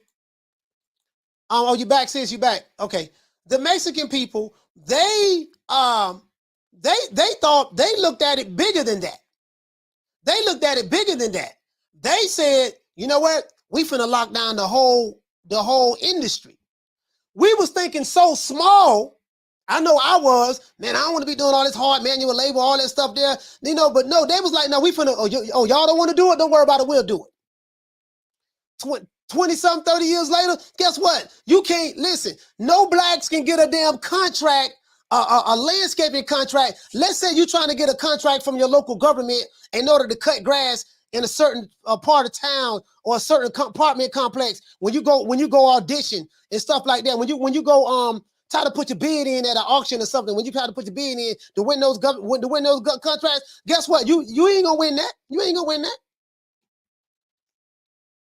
We had the ball in our hand, dog. We had the ball in our hand. When I sit back and do revisionist history and do Heinz, go back, I say, man, we had this in our hands, bro. And I believe in conspiracies because I see the result. I look at the laws, and let me show you something. As it relates to what we was talking about with the music. In the 80s, now you had the crack era, you had crime and stuff like that. But in the 80s, you had the positive rap. That got phased out by 2 Live Crew and the gangster rap. Look at how the women dressed in the videos in the late 80s and early 90s, and look at how the women dressed in the videos from 92 on up until now. Hell, if you go on Instagram, I remember if a woman was a stripper working in a strip club, that was something that was we looked upon as shame, and that's not something that you would brag about. That's something that you did late at night. People didn't know much about it. Now, when you look at Instagram, you can tell that the strip club culture has taken over music, has taken over the imagery. Hell, you can't go nowhere without seeing somebody looking like a damn stripper. He said, Coach, do you see many homeless people in your state? Yeah. You can't go nowhere without seeing somebody look. Yeah, I see a lot of homeless people. Without someone looking like a damn stripper. It's like the least amount of clothes that you have on, the more that is promoted. We was being marketed our own self-destruction through the music business, on top of government policies that were being passed that was directed to affect us directly. What followed that? 1994, Joe Biden came out with the Crime Bill Act. Now, I can't really put all that on Joe Biden. I can't, because the violence was so bad in the inner cities, but it's called problem, reaction, solution. Now, we already have a problem, but what we're going to do, we're going to work behind the scenes to manipulate the problem and exacerbate the problem even more, to agitate the problem even more. Then there's going to be a reaction. Oh, the violent criminals, the violent crimes was high as hell in the 90s. 80s and 90s. Violent crimes in the inner city was high. It was so high. Children was getting killed. Women was getting killed. Men was getting killed. Like the same thing that's going on now was going on back then. Only difference is we have social media. It was the same thing that's going on. So there was an outcry. There's always a group of people that benefits. There's always a group of people that benefits from your pain and suffering. Always. Look at who benefits. That tells you the story. You're going to go to prison. You're going to do time. When you do prison, you know, these people get paid so many dollars to imprison you. The prison industrial complex, the private prisons, what they did was they made sure, hold on. Are you back, sis? I think she having technical difficulties. Food rebels having technical difficulties. What they did was they had to ensure that we have a 90, I think they said they needed a 90 to 95% occupancy. You got to make sure that our prisons stay at least 95% filled. Well, how can you ensure that? It ain't like people just volunteering to go to prison. You know, so how can you ensure that? Well, we got to encourage criminal behavior through their music, through their peers. Coach Malachi like Ice Cube. Ice Cube say, fuck the police. Black police showing out for the white cop. Gangster. Here's a little something about a nigga like me. Never should have been let out the penitentiary. Hell, when I was growing up, we praised dudes who came home from prison. Well, he came home from prison, boy, he came home looking thick. Literally, we damn near threw a parade for the dumb nigga that went to prison and came home and came out of jail. And talked about how thick and big he got. But he got big in there. Nigga, you could have went to the gym and got big. You ain't had to go to prison to get thick. You could have went to the gym and got big. But I want to talk about influences. Me being a young, feeble-minded young man, teenager, I didn't know how I was being manipulated. And we're being manipulated everywhere now. Some of the most ratchet ghetto stuff that they show, love and hip-hop. Where's the love in the hip-hop? It's just a bunch of ratchet stuff going on there. Dudes fighting, people going to jail. They show the worst of our society and they put it on mainstream TV. But guess what? You'll never see something called Jews in hip hop. Never. You'll never see a family of Jewish people that they're showing on Viacom that's acting ratchet, you know, slapping their women, cussing their kids out. Fighting each other. You'll never see that. And if I was to say something like that, I would be labeled, he anti-Semitic, yada, yada, yada. You know, you can't be saying it. Okay, but why is it okay for me to say it about my own people? Why are you encouraging me to do that? Why are you financing my destruction? And when I call you out on it, you just dismiss it. And then you'll get a whole bunch of people who look like me to come down on me and tear me down. Because them niggas gonna get in line. And that's what pissed me off with the Kyrie Irving situation. I said, this horse-faced nigga Shannon Sharp talking about, yeah, Kyrie, you know, you don't have a right to tell the Jewish people what's offensive to them and what's not offensive to them. Nigga, what about what's offensive to us? Where's that same energy and vigor when stuff is offensive to us? When you on these people television cooning and Uncle Tom and Buck dancing and Chicken George, what about the stuff that you do that's offensive? What about the stuff that other people do that's offensive to us? Why you ain't speaking out like that? Why you ain't checking them? Look here, man, you selling this DVD that you punishing Kyrie on, but your Jewish brother, Jeff Bezos is the one that's selling it on this platform with Amazon. Why y'all ain't checking him? Oh, you're trying to make an example out of me. Oh, you're trying to buck break me, huh? So you're trying to publicly humiliate me and buck break me. Like you did Michael Jackson, like you did all these other celebrities and stuff like that. Why is this stuff that you do is not targeted towards your group or any other? Why is it targeted towards me? You get what I'm saying? So I just address the elephant in the room. Like, I'm like, bro, like, you know, I ain't the smartest guy in the world, but, you know, for my research and what I read, there's a whole lot of stuff I can talk about and say, but I'm not going to say right here. But, boy, let me tell you something, boy. Lord have mercy, boy. The waters get deep. They say hell is hot. Hell is hot. Hell is hot. Hell is hot. Shout out to Jason Wynn. What did he say for me? He say, cook, coach. Well done, please. Yeah, I just called it the way I see it, dog. I just called it the way I see it. I remember I was talking to Steve Kim. I'll tell you guys this conversation. And he doesn't mind me telling this conversation. I was talking to Steve Kim. And we was talking about what's going on with the Kyrie Irving situation and Kanye West and yada, yada, yada, blah, this, quasi. And I'm not saying I agree with everything Kanye West says and does. I don't. He talked about how his mother was a sacrifice. He sacrificed his mother. He didn't say I sacrificed my mother, but he said my mother was a sacrifice. And you hear a lot about blood sacrifices in the music industry. Professor Griff was in the music industry. He talks about it in this book right here. Let me get it for you right quick. Hold on.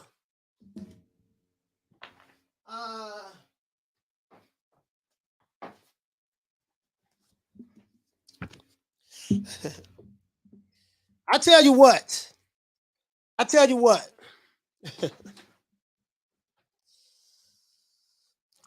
This book right here, The Psychological Covert War on Hip Hop. Professor Griff wrote this book, and you see a lot of symbols and signs right here with the puzzle. Like Professor Griff is very, very deep. Like he's the expert on this. There's probably no one in the music industry know more about the codes and the symbols and the signs and stuff than this guy. Probably him and KRS-One. I love Professor Griff. He autographed this book for me too. And he talks about mass control, engineering human consciousness. Sister Soldier, y'all remember Sister Soldier? The coldest winter ever? Sister Soldier, the coldest winter ever, huh? Yeah, man. Bro, the rabbit hole goes deep. So when I sit back and reflect, I said, you know what, man? Damn, a lot of this shit is true. It's not true because someone told me it was true, but it's true because I'm seeing what's happening before my very eyes. I know what I heard, and I know what I'm seeing.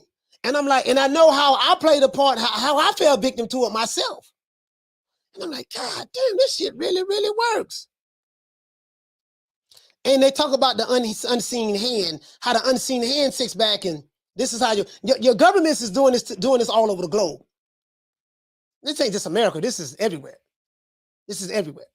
It's going on in Europe, and Russia, China. Doesn't matter. Anywhere on the globe, all of this is going on. You're going to have the haves and the have-nots. But it's always going to be that one group of people that control every goddamn thing. They're very small, but guess what? And some in the numbers, but they run every goddamn thing. Food, clothing, shelter, they control that. You control the food supply, the clothing supply, the shelter. You control that, and you control the money. Guess what? You can control the people. I don't give a damn how many of y'all it is. You can outnumber me. You can outnumber me 15-1. It don't matter. You don't run shit. You got to come to me to eat. I control everything. I control your every existence. Guess what? The hospitals that you have to go to in order to have your children, I control that. The vaccinations that your children have to take, that we make them shots that you get, guess what? We control that.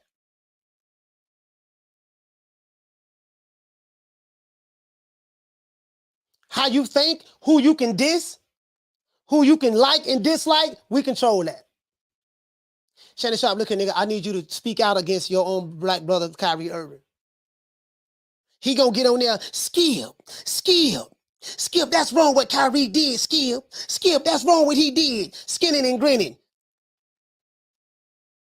All right, nigga, you know what to do now. Shaq, big dummy, you know what to do now. Yeah, you know he's an idiot, you know that's an idiot what he said, yada, yada, yada, it's offensive to the Jewish people. Nigga, what about what's offensive to us? You ain't got nothing to say about that, huh? You ain't got nothing to say about what's offensive to us. No, don't even talk about that. That's comparing the apples and oranges. Oh, it is, huh? Okay. Shout out to Nelly. Ben Adams say the government hates want us to hate every race. Yeah, it ain't even about race at this point. It's about, the governments do a very good job. Remember, the governments are controlled by the same group of people. All of your governments have been hijacked by the same group of people. Your governments have been hijacked by the same group of people. The Queen of England, yeah. President of the United States, doesn't matter which one it is, yeah. The President of China, yeah. President of Russia, yeah. Doesn't matter. All of these are interchangeable parts on the chessboard. The end result is the same. At least that's the way I see it anyway. That's the way I see it. Shit. He said, what you say, Conshana? You say the one about the entertainment industry where the contracts and landscapes have been controlled by the same interests for generations is factual. It's factual to me. You know what I mean? Because I go by what I see and what I experience, you know.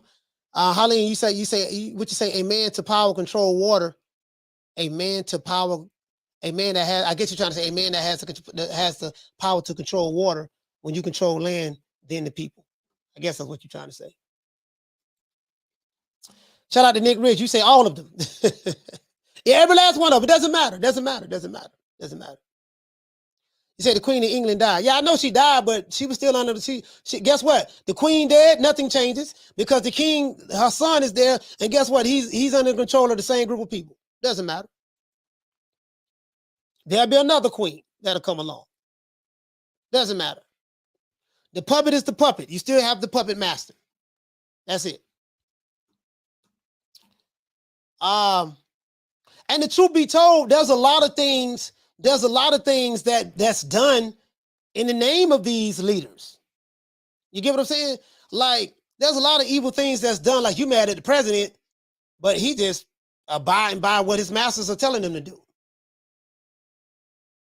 You're mad at, damn, they went over there and bombed Iraq. George Bush, I hated George Bush with a passion. I still don't like the guy, him or Dick Cheney. But I understand that, you know what? Bush was just doing what his masters telling him to do. I understand that Barack Obama did what his masters told him to do. I understood that President Trump did what his masters told him to do. I understood that Joe Biden is doing what his masters are telling him to do.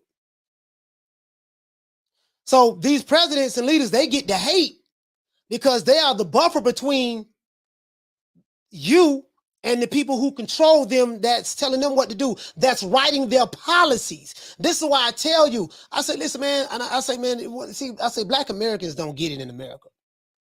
Y'all vote based on, I don't like him. He Democrat, he Republican. The Republicans are racist, and the Democrats, they're the lesser of the two evils. You are a fool and don't even know it.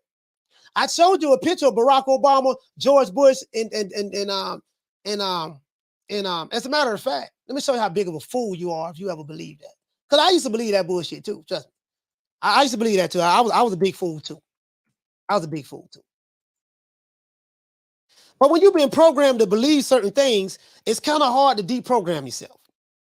Because, you know, that programming, that belief has been a part of your DNA. Hold on. Show you something.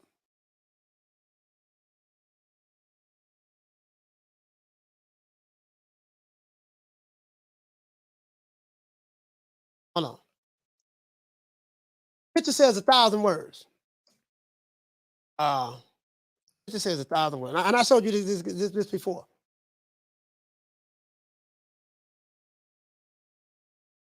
I showed you this before.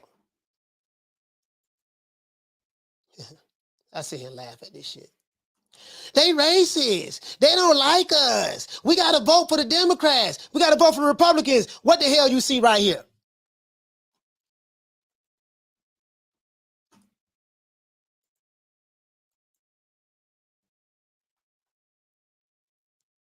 All of them look like all of them on the same team to me. That's what it looked like to me. Con Chandler says, I don't think it has anything to do with race. It's generations of same club folks who operate power structures. Yeah, ain't got nothing to do. Yeah, ain't got nothing to do. Yeah, the people on the bottom is the ones who talking about race and shit like that. You know, these people don't care about no goddamn race. Look like they're on the same team to me. That's what it looked like. Let me show you something else too. We ain't gonna stop there.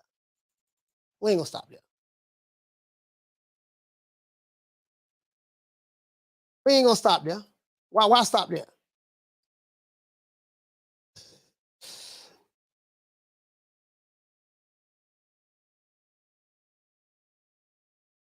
We don't know what the hell going on, man. You all in the Kool-Aid, don't even know what the flavor, man. All these motherfuckers on the same team, man. All of them on the same team. Let me show you something. Y'all hated Trump, huh? Guess what? You know Trump financed a lot of Republicans and Democrats who are running for office. Y'all know that? You remember when all of the rappers used to make songs, trying to make beings like Donald Trump. I got songs from Jay-Z praising Trump, Jay-Z, Rick Ross, all that. Then all of a sudden, everybody turned on him. But check this out, though. This picture says 1,000 words. Hillary Clinton hates Donald Trump, and Bill Clinton don't like Donald Trump, and because they don't like him, a lot of other blacks don't like them because their masters don't like them, who they love. But guess what, though? All these motherfuckers on the same team. What happened? They was all friends right here. What happened? You ever ask yourself that? What happened? What you say, Nick Rich? You say they call us people the bottom cattle. That's true. What happened? And I tell you people, what happened? What you see right here, man? What happened? This Bill Clinton right here. Trump right there.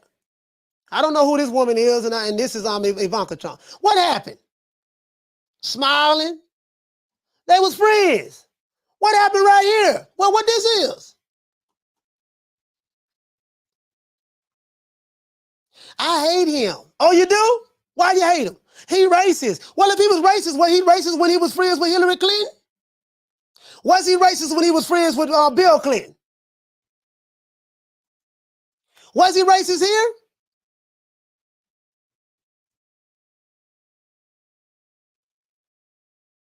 Got the handshake, the Masonic handshake right there with the thumb over the knuckle. What happened? I'm just asking questions. Just asking questions. What happened? Politically, Black Americans are just, and I'm gonna try to be as polite as I possibly can. Politically, Black Americans are dumb, are probably the dumbest people in America. Know nothing about politics. Know nothing. Don't even understand the game. Most people don't understand the game, but I'm saying from a policy standpoint. Dr. Claude Anderson. How many of you people ever read Dr. Claude Anderson? Let me show you this book.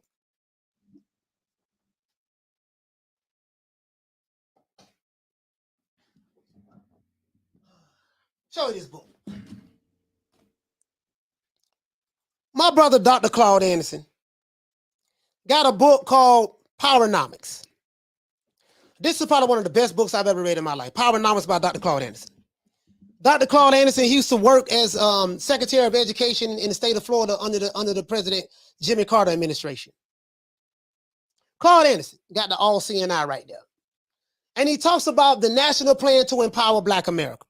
And he talks about how voting works and how you can control your politicians by pooling your resources. I read this book. You can see I got so many notes in this damn book. I think my daughter did this. I don't know who the hell did scribble right there. But I got all the notes right here in this book, right? Probably one of the best books I've ever read, called Powernomics. Check this out. Let me read this to you. Dr. Claude Anderson says that Powernomics, the national plan to empower Black America.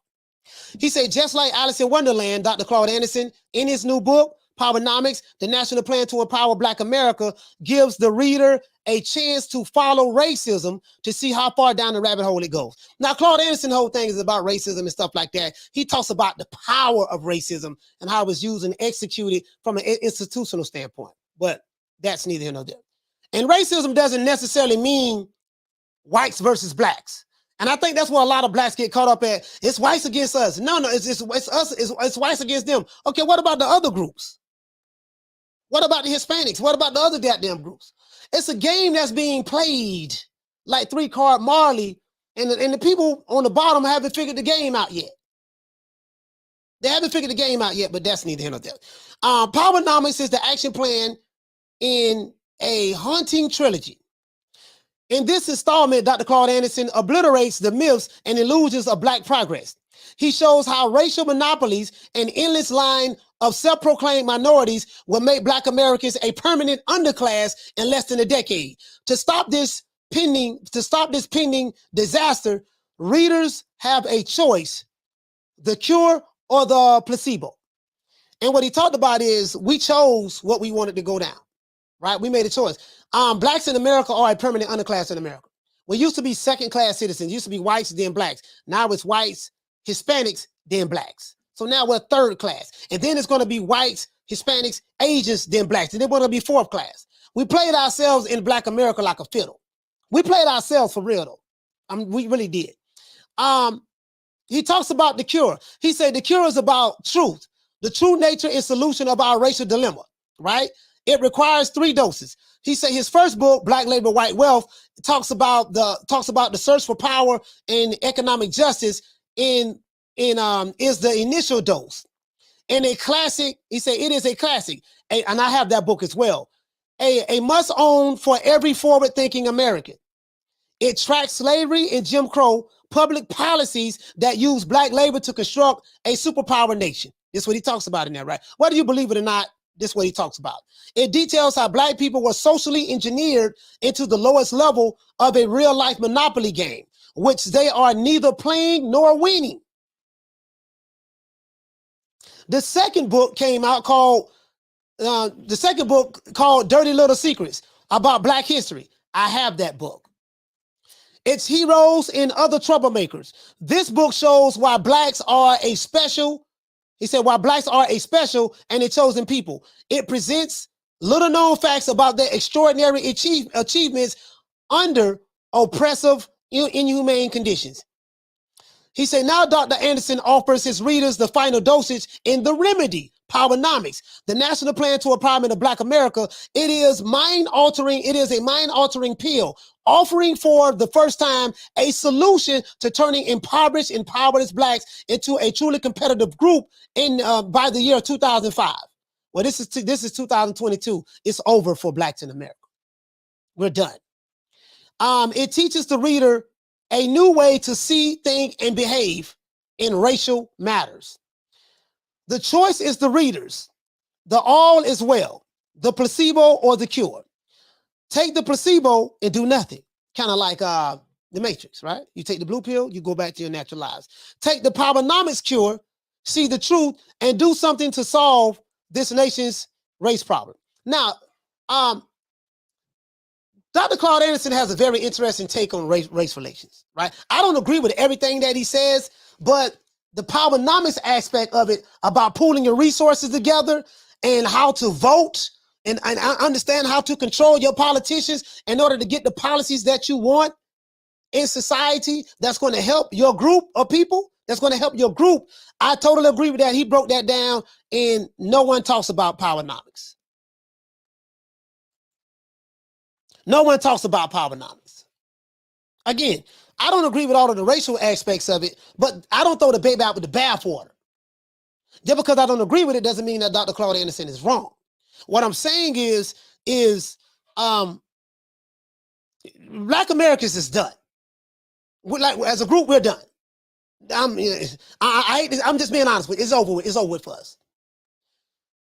The Hispanics got this going lock like they like. Let me give you a perfect example.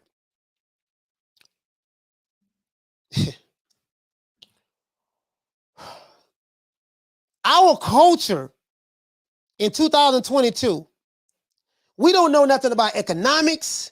We don't know nothing about group economics. We don't know anything about how to pool our resources together. When you study the Hispanic community, they do this very well.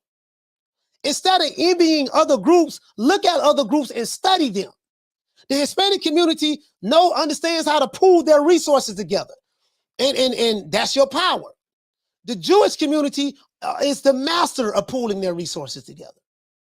The Asian community is, they're very good at pooling their resources together, keeping their money circulating within their communities. You don't have Black communities in America. You have Black neighborhoods, but you don't have Black communities. Because you have to have something in common, or some kind of goal that the community is striving towards. What is the Black Americans striving to? What do you have in common that you're striving towards in America? You don't even have an economy. You're the biggest consumers on the planet. I mean, you're the biggest consumers in America. The smallest group, well, one of the smallest groups in America, the minority group, 13-14% of the population, but we are the largest consumers out of everybody in America. So money is not our problem. We get the money, but as soon as we get it, poof, we spend it everywhere else. We haven't mastered the art of pooling your resources together, keeping your money circulating, how to create communities.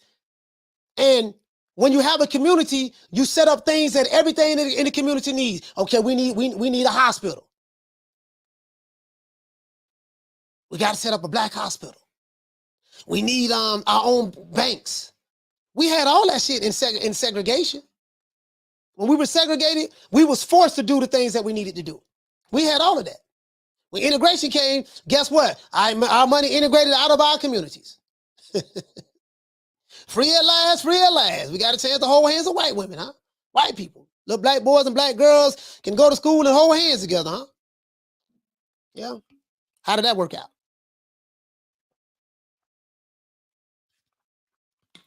I'm just saying, B.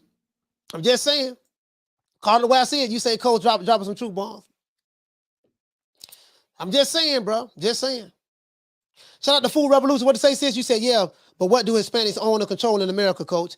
They still poor in the working class. That is true. I mean, not all of them. They are poor. But I'm gonna tell you something. I'm finna break it off something. In Miami, go to Miami and tell me what you see when you get to Miami. When you get to in the police stations, what you're going to see in the police stations. When you go to Hialeah and Little Havana and stuff like that, tell me what you're going to see, the businesses, the stores and stuff like that. The mayors, the police chiefs, like all throughout the political system within Miami-Dade County, guess who's there? Cubans. Blacks are there too. But guess what? But the Cubans came and locked down everything. They have their own economy in there as well. I'm not saying to the degree of the Jews, but what I'm saying is, and they have a sense of familyhood. I'm not saying every Hispanic sis, but I'm saying in Miami, you can see it very well in Miami. You can see it very well in Miami, sis. I'm serious. Shout out to Drew. What you say, fam? You say the world order is changing to where it's not racial bias and inequality to just a classist casteism. That's exactly what it is, Drew. See, you hit the nail right on the head. This ain't about skin color politics. You Black, I'm white. Look, they look at you Hispanic. Look, they look at us as all in the same bucket. It's classist. It's classist. It's the haves and the have-nots. Nigga, either you got it or you don't. Either you're a part of a certain group or you're not. And in this group, you have many different nationalities in this group. Jews, whites, some Asians, have a few Blacks, different groups of nationalities. In this group, they are a part of the same class. And then you have the other people at the bottom. Then you have some people that might be in the middle that's trying to, get to this level here, but you'll never get to this level, but there are certain levels that you can get to within the realms of this world that these people up top set up. You don't want to be down here. And you don't want to be the ignorant guy that don't know nothing, that's just a victim to everything that comes your way. Because once you know and you understand how this game is being played, then you can better prepare yourself, better prepare your children, and you know how to maneuver a little bit. You know how to maneuver. You get what I'm saying? But yeah, man, this ain't about no skin color. That's why I don't do skin color politics. I told you guys, I was in the Nation of Islam for 25 years. Once I woke up and snapped out of my delusion, I understood, this ain't about no skin color. The people up top, they pitched that to us through political talking heads and through media personalities. They pitched that to us, but this ain't even about that. That's just the confusion pill they throw out there. They got you running around, yo, man, you know, the whites doing this to us, and they trying to get us to do this and that, and yada, yada, yada, yada. Is there some racism? Yeah, some racism. But this ain't the 20s and 30s. You have many different isms. But what's really going on is what Drew is talking about. You know, it's a classist caste system. You don't know anything about the caste system? Go see what's going on in India. See what's going on in India. That's all it is. That's all it is. You know what you say, fam? You say when you reach a certain level of understanding, the most important color is green, and classes consist of the haves and the have-nots. Yeah, that's it. But if you talk to the average person, hyphy, you know, yo, man, you know, systemic racism. Like, y'all niggas still talking about systemic racism in 2022? This ain't the Jim Crow day. Y'all systemic racism. They systemically racist. And this was going on. Now, do you ever ask yourself why they had these black bootlicking talking heads coming on TV, on white TV television programs, Jewish owned and controlled, talking about, yeah, man, racism, white supremacy, and we got to fight racism. Why would you white people hire this guy, this black dude, to come on a white program and talk about how bad, evil white men are and the bad racist whites? So you think why they have him on there doing that? We need to keep them distracted over there while we doing this over here. You think this about some skin color, huh? That what you think this about? You still stuck on that? Y'all ain't figured this shit out yet? Oh, okay, all right. Don't worry about it, baby boy. Yeah, whatever you say. Yeah, you're right. You're right about that. Oh, yeah, you're right about that, fam. You say exactly. At the highest level, skin color means nothing. Those are distraction and division tactics. That's what it is, Jason. It's division tactics. It's division tactics. That's all it is. This ain't about no, we got to take it to the man and this and that, yada, yada, blah, blah, squad. Bro, like, you don't see what the hell going on? You don't see that all these people on the same team? You don't see that when the cameras go off, these people are patting each other on the back? Yeah, you did a good job. You don't see that your politicians are being controlled by the same group of people that's trying to silence Kyrie Irving and probably had Michael Jackson murdered and Prince and all these other people? You don't see that? All these people are controlled. I don't care what part of the world you go in. The guy you see in the front, that's the president, he ain't nobody. The people who behind him are the ones that's somebody. But you won't see them. He's just the go-between in between you and them. Y'all don't see the game? Shout out to Food Revolution. You say, do you think it's a coincidence that there are less black men going to prison in our kids' generation, but police brutality is up on blacks all over the country? You know, I hear a lot about this police brutality that's been going on around the country, and I'm explaining. This is my take on that. I'm gonna give you a perfect example. When I was in the streets, I was wild. I hated police. Resisted against them, provoked police. I'm saying me, stuff I did. I hear a lot about, okay, the police brutality that's going on around America. I'm not saying there's no validity to that. I'm not saying that at all. But you know what's even more disturbing, sis? When I look at the brutality that we do to ourselves. If I can, and I'm not justifying anything. And I'm a guy that came from the street who hated police. I need to preface that. If I look at how many police brutality cases that we have that they always talk about that's going on, and I compare that to the murder rate that we're doing all over the country to each other, it doesn't even register.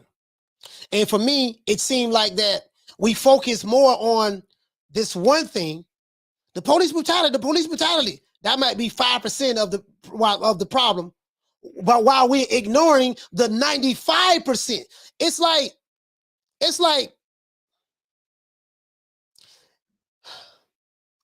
you have a cancer, right? You have a sickness.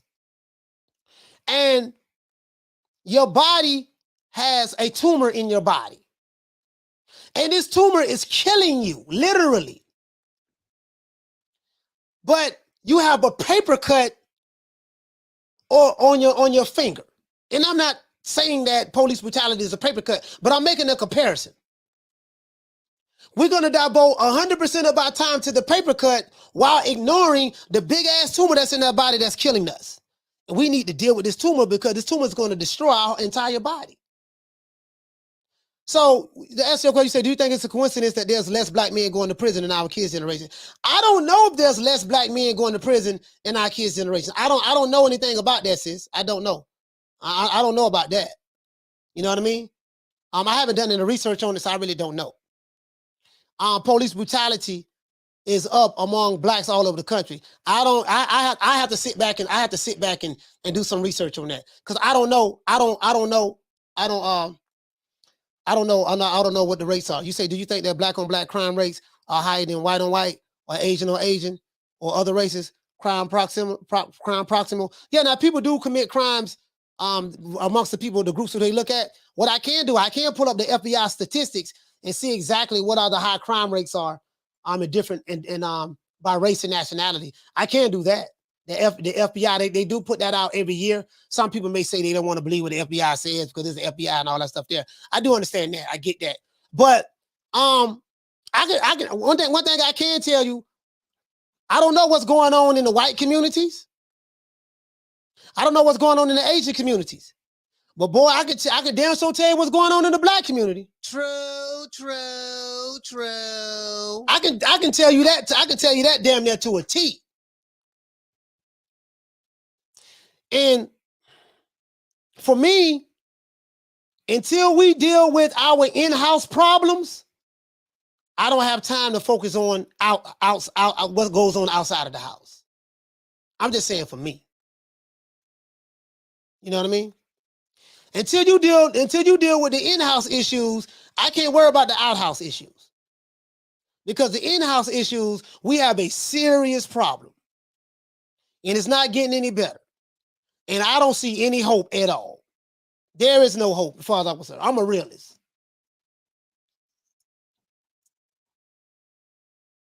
I'm a realist. Me, I'm the type of person that says, I got to look at the data and see. I mean, just to confirm that. I'm not saying that police brutality hasn't went up, but I'm not saying that. But what has went up also is I see what the hell what's going on in our goddamn communities. I do know that. And that doesn't really get any coverage at all. So, like, they're gonna have to show me. Like, I remember I was watching something, right? I think Tariq Nasheed. Yeah, man, police brutality went up all over the world, all over America. They're killing us left and right. And then I looked at the FBI statistics to see how many people blacks were killed by police officers, and it compared black by police officers. And I'm like, damn, Tariq, it was only like, I think it was only like, and I'm not minimizing it. I'm not minimizing it, but everything is in context. I want to say, sis, it was like maybe 50, 60 fatal shootings or something like that. And some of those guys, and when you look at how they got shot, some of them was pulling guns on police. Some of them committed armed robberies and was running and tried to turn with the gun. Like, some of this stuff went down. Now, some of them did get unjustifiably killed. That is true. Facts. That is true. Right? But when I look at the little 7-year-old girl that's getting killed in Atlanta and in Chicago, and the 3-year-old that gets getting hit and killed, and the high crime rates from gun violence that we do to each other every day, in comparison to police brutality, it doesn't even register on the police brutality doesn't even register on the Richter scale. Doesn't even register on the Richter scale. The murder rate amongst ourselves is crazy. And what I do hear that we do all the time is, yeah, man, but you know, whites doing it too. I don't give a damn about what whites doing. Why are you getting murdered by your own people who look like you, but you talking about what the hell whites doing? That doesn't even make sense. That doesn't even make sense to me. What, is that supposed to make me feel better? I don't. And what you say, Full Revolution, you say I'm only speaking on the non-aggregated police brutality. I'm not defending any criminals. Oh, okay. Yeah, I don't know. I don't know, sis. I don't know about the non-aggregated police brutality. I don't know, sis. I have to do my research on it. Because if I speak on it, if I speak on it, sis, I want to try to give you the best answer that I can. If, I got to do my research on it just to make sure I know what I'm talking about before I speak, Nick Rich, what they say, sis, you say facts. There's never a protest when blacks kill each other daily, but lady cop or a white person kill a black person. And it's blasted on TV 24/7. Yeah, and if you constantly seeing that same thing on TV 24/7, you already believe that there's an epidemic, man. They're killing us left and right, man. We dying left and right. Every time I turn around, we dying left and right. But guess what? That's what LeBron James said. We can't even walk outside. They're killing us.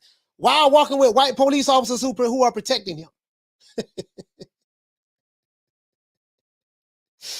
What you got to say about Takeoff getting killed? What you got to say about PNB Rock getting killed? What you got to say about Pop Smoke getting killed? What you got to say about what the other guys there? Nipsey Hussle getting killed. What you got to say about Young Dolph getting killed and XXX Station getting killed, and the children that are getting murdered from drive-by shootings in Atlanta and Baltimore and just the inner city high crime rate. What we got to say about that? Oh, we ain't gonna talk about that. We ain't gonna talk about that. Let's focus on the police brutality. I ain't saying you, sis. But you get what I'm saying? And this is my problem with Tariq Nasheed's and Dr. Umar Johnson's. I like Tariq Nasheed and Dr. Umar Johnson, but I'm like, dude, it's like there's no accountability for us, the shit that we do. Your whole mission is we got to fight systemic racism. Bro, how you, okay, so you're trying to do what Jesse Jackson, Al Sharpton, and all, Farrakhan, Elijah Muhammad, all those guys did. Those guys got rich off doing that. So you're race hustling me. There's no accountability to what we do with ourselves.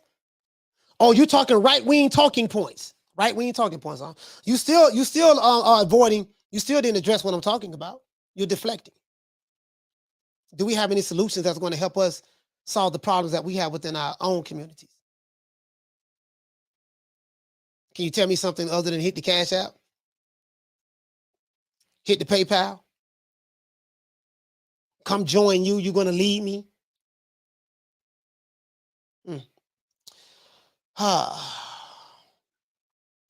Drew said the world is moving to a totalitarian police state. Yeah. Especially in America. He said, just like the movie The Running Man. Yeah, remember The Running Man? The Running Man. Yes, sir. What it say, since you say there's a Pew Research article from 2020 that states black incarceration has dropped 1/3 since 2006, coach. I can send you the article. Yeah, send me the article, sis. Send me the article. I can't shit it. If it dropped 1/3, where it dropped at? Hey, sis, if it dropped 1/3, where it dropped at? So what does that mean? Does that mean that there are less crimes being committed by blacks? That's why they're not getting incarcerated? Are they being more than being put on probation? What does that mean? Is there been a drop in crime? Because there hasn't been a drop in crime. There has not been a drop in crime. Crime rate has been high in these inner cities. You get what I'm saying? The crime rate has been high in these inner cities. So I'm like, if the incarceration rate is dropped by 1/3, okay, did the crime drop by 1/3? Because every time I turn around, boy, the crime is off the chain. You know what I mean? What to say, Food Revolution? You said, yeah, they were all killed by black men. He said, yeah, they were all killed by young black men. Oh, you talking about the artist?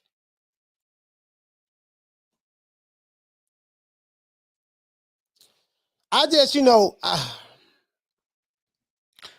that's why I say, man, listen, I say this, man. I'm going to be honest with you, bro. All that pro-black shit, that shit over. That shit died in the 60s. That shit died in the 60s. That's over with. That shit died before we was even born. This utopia that, we going to come together as a people, that shit ain't happening. That's over with. Anybody believe in that shit, I got a bridge to sell you. I got a swimming pool to sell you right now in the middle of the desert. Until black Americans, I'm not talking about any other group, until black Americans change their culture. Get rid of the niggas within the culture, meaning the undesirables that Hillary Clinton talks about, the undesirables that Joe Biden talked about in the 90s. The ones who destroy, kill, murder, prey on their own people. This no snitch policy. Nigga, I ain't from the street, I'm a civilian. Well, I'm from the street, but I'm not in the street anymore, years ago. This culture of the decadent music, our belief system, which comes out of our culture. Until we change that, because you don't see the Jewish culture doing that. Since we like to talk about Jews, we don't see them doing that.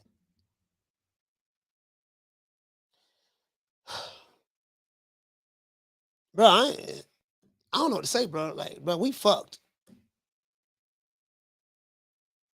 As a group. Not as individuals, as a group. We fucked. That's over. That shit died in the 60s. Once I woke up and realized that, and I see what's going on now, and I see that, there are people there have been people who are smarter than me, greater than me, brighter than me, who have tried, and every last one of them have failed. Some of them had some level of success, but they ended up dying off, getting killed by whites or getting killed by their own kind. They killed that off. When Malcolm died, Martin died, that was the death of all of that. And today, the leaders that they tell us to look up to are the entertainers. Look up to Dave Chappelle. Look up the basketball players. Look up the football players. Look up to entertainers, the rappers. No civilized group on the planet look up to entertainers for intellectual issues and problems. And most civilized groups of people, they look at their intellectuals for leadership. They don't look at entertainers for leadership. I'm not going to look at Glorilla or Megan Thee Stallion for leadership, or Cardi B. Cardi B say she going to vote for Hillary. I'm going to vote for Hillary because Cardi B say so. You going to listen to this dumb bitch? Like, do you know anything about the policies? What are you voting for? Do you understand how politics works? Do you understand how to get what you want from your local politicians? Do you understand how to form a super PAC? Do you understand the type of money that you need in order to get things done for your group? Do you understand these things? No, I don't know none of that. Oh, okay. Shout out to John B. Poetic. What do you say, fam? You say nothing, no one can talk us into being accountable for our actions. We simply refuse to do it. Simply refuse to do it. No accountability. No accountability. We deflect. It's everybody's fault but us.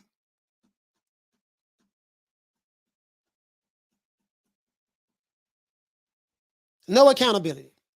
And if you say something to hold us accountable, you get ostracized amongst that group. They'll call you a coon, Uncle Tom, sellout. You're talking white rings, white supremacist talking points. They'll say everything but, yeah, man, we need to be held accountable for our actions. Everything but we need to be held accountable for our actions. Yeah, you're right, dog. We gotta have accountability. They'll say everything but that. You'll be a coon, Uncle Tom, sellout, Tambo, whatever. They're everything but accountability. Shout out to Drew. What you say? You say all you can do now is prepare your bloodline to survive comfortably when artificial intelligence takes over the world in every aspect of commerce and the next global depression happens. Yeah. You say Malcolm was a real one. Yeah, he was real one. He got murdered for being a real one too by his own kind. Members of the Nation of Islam killed him. And of course the FBI allowed it to happen, so, but it is what it is.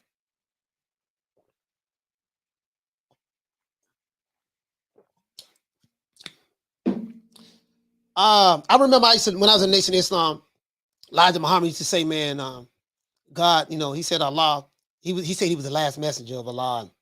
God sent them to a foolish people. He said the black Negro, he said the Negro is a foolish people.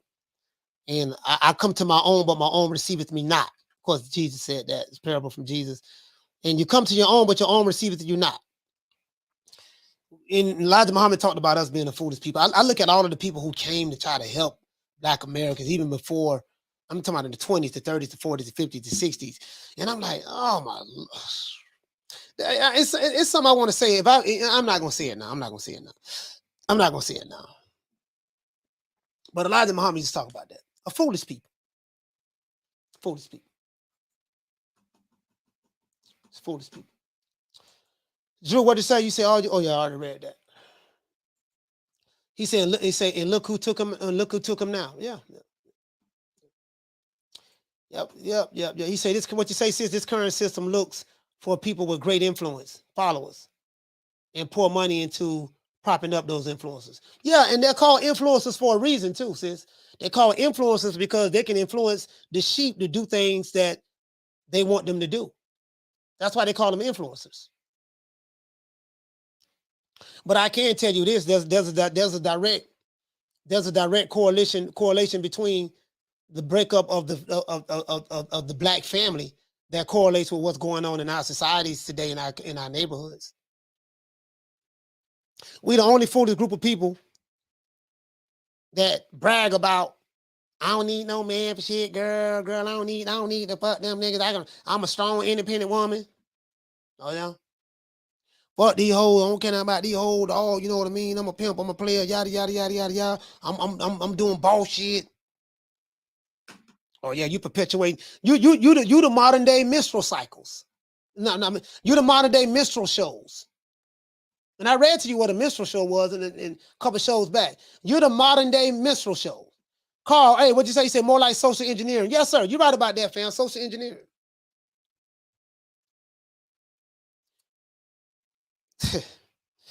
Man, look here, man. But we could talk about this for hours. But it's so much we can talk about, dog. It's so much we can talk about. He said we need God, to be honest, at this point.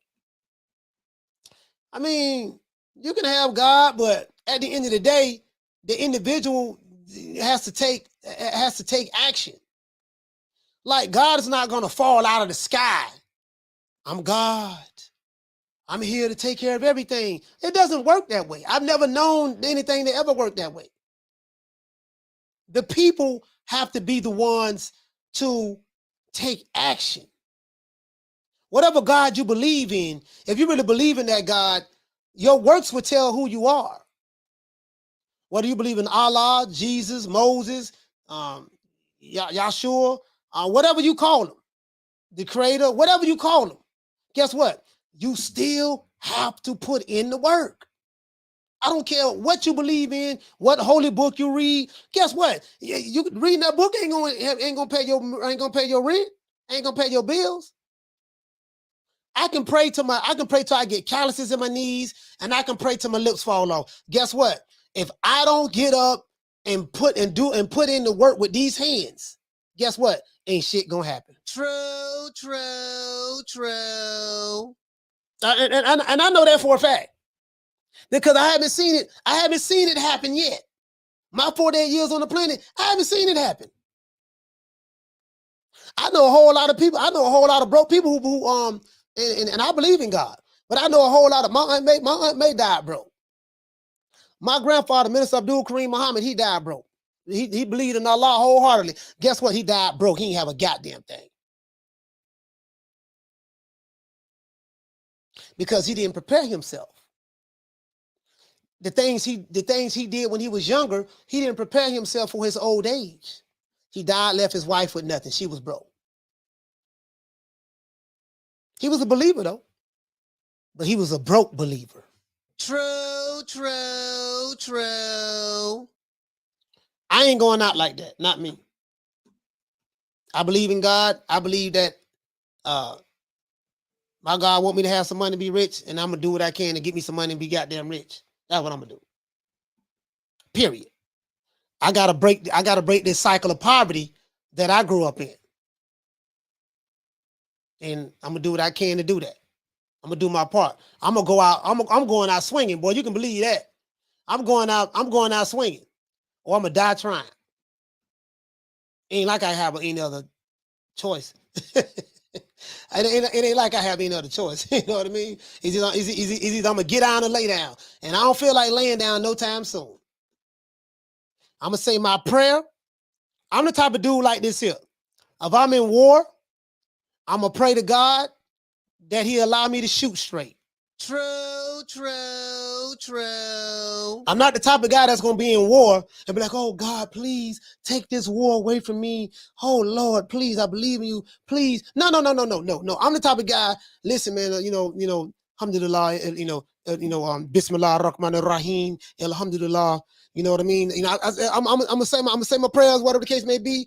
You know what I mean? In the name of Allah, the Beneficent, the Merciful. I'm gonna pray to Jesus or pray to God, whatever you want to say. I pray that you allow me to shoot straight, Lord. When I shoot, please allow me to hit my target. That's where I'm at with.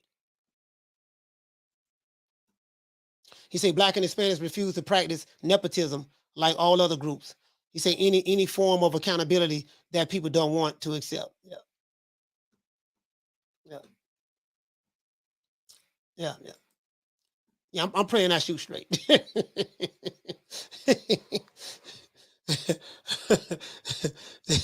Yeah, I'm praying I shoot straight. That's what I'm praying for. Please allow me to shoot straight.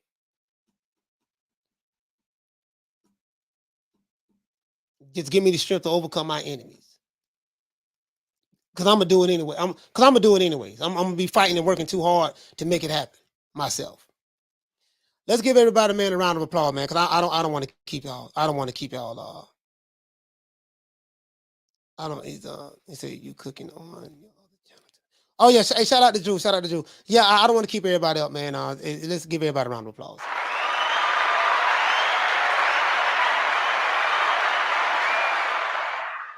Yeah, man. You ever wonder? Hey, check this out. You ever wonder? Hey, Nick Rich. He said you don't work, you don't eat. Yeah, Bob. You ever wonder? These evil motherfuckers like the Queen of England and George Bush Sr. and you ever notice Jimmy Carter? You ever notice they lived to be 90-something? Reagan was in his 90s when he died. You ever notice the evil leaders? They lived a long time. So that let me know if it was about good and evil, or the good, good and evil, it's like these motherfuckers, they live a long time, dog. These motherfuckers don't, God, 90 years old. That motherfucker was born in 1920. He was born in 1930. He's still alive. And the poor righteous teachers, the one, they don't even make it to see 80, 90 years old. Nowhere near that. If they don't get killed, some always take them out. But you get what I'm saying, man. That need to hear no that, man. Let's give everybody a shout out, man. Shout out to John B. Poetic, man. John B. Poetic, what's going on, my brother? Shout out to Food Revolution. Shout out to my sister Nick Rich. What you say? I remember when Dick Cheney literally skipped the line to get a heart transplant. Regular folks have to sign up on the waiting list. Yeah, he's a part of the.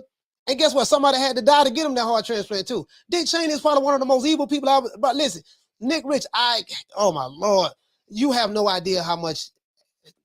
Hate a strong word, but I hated Dick Cheney and George Bush to this day. Ain't nobody I hate more than them. He said justice doesn't always prevail. Nixon lived until old age too. I'm just saying though. But it has a lot to do with universal laws and stuff like that, and understand what type of foods to eat and stuff like that. It doesn't discriminate. The people on the bottom are very ignorant. They don't understand how to sustain their lives. They don't understand the laws that you have to abide by in order to stay in your lives. And in order to sustain your life for a long period durations of time, it doesn't discriminate whether you're good or evil.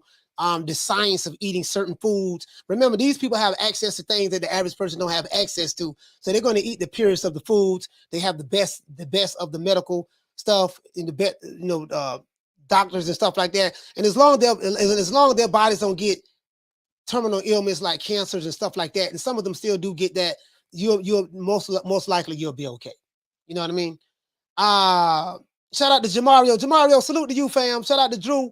Shout out to Goozy. Goozy, what's going on, my brother? Food Revolution, my sister. Thank you for popping up on the panel. Shout out to the Wolf of Cards. Carl A, what's going on? My sister Nick Rich.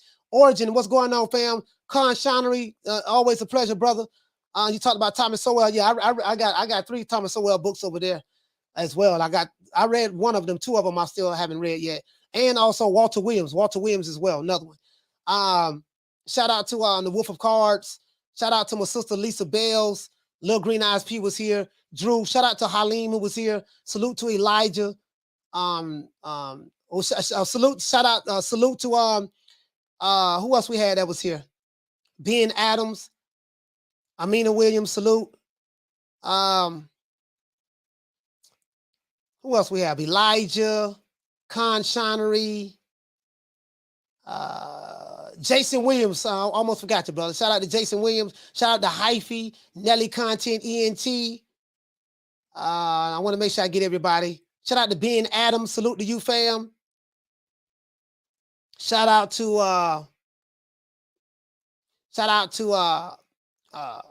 who else we have? Now, you know what? If I ever was shout out to Cool Boy Curry. If I ever was let's say I was the blow up, Eddie Val. I'm just throwing that out there hypothetically. Let's say I was the blow up and become some type of celebrity, whatever, which I never plan on being that at all. I don't want to have nothing to do with no celebrity life, none of that. I'm done. I don't want to have nothing to do with no industry, no entertainment. They can have all that because I know what goes on in there, and that ain't, that ain't nothing I want to be a part of.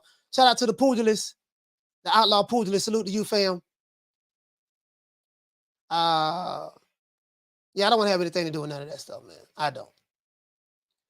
But just imagine what they'll do if I ever was to blow up. Shout out to Lunar Glider. They'll pull this episode of Midnight Conversation right here. You said some anti-Semitic things about Jewish people on this program. You're going to have to apologize in front of everybody. I said, what did I say anti-Semitic, sir? Please tell me. You're going to apologize. Yeah. What did I say? Tell me what did I say wrong. I'm going to flip it and go to talking about black. Yeah, are you anti-black? Why are you pushing this? Why are you pushing this kind of stuff on our people? It seems like you anti. Am I allowed to push this same stuff on your group of people?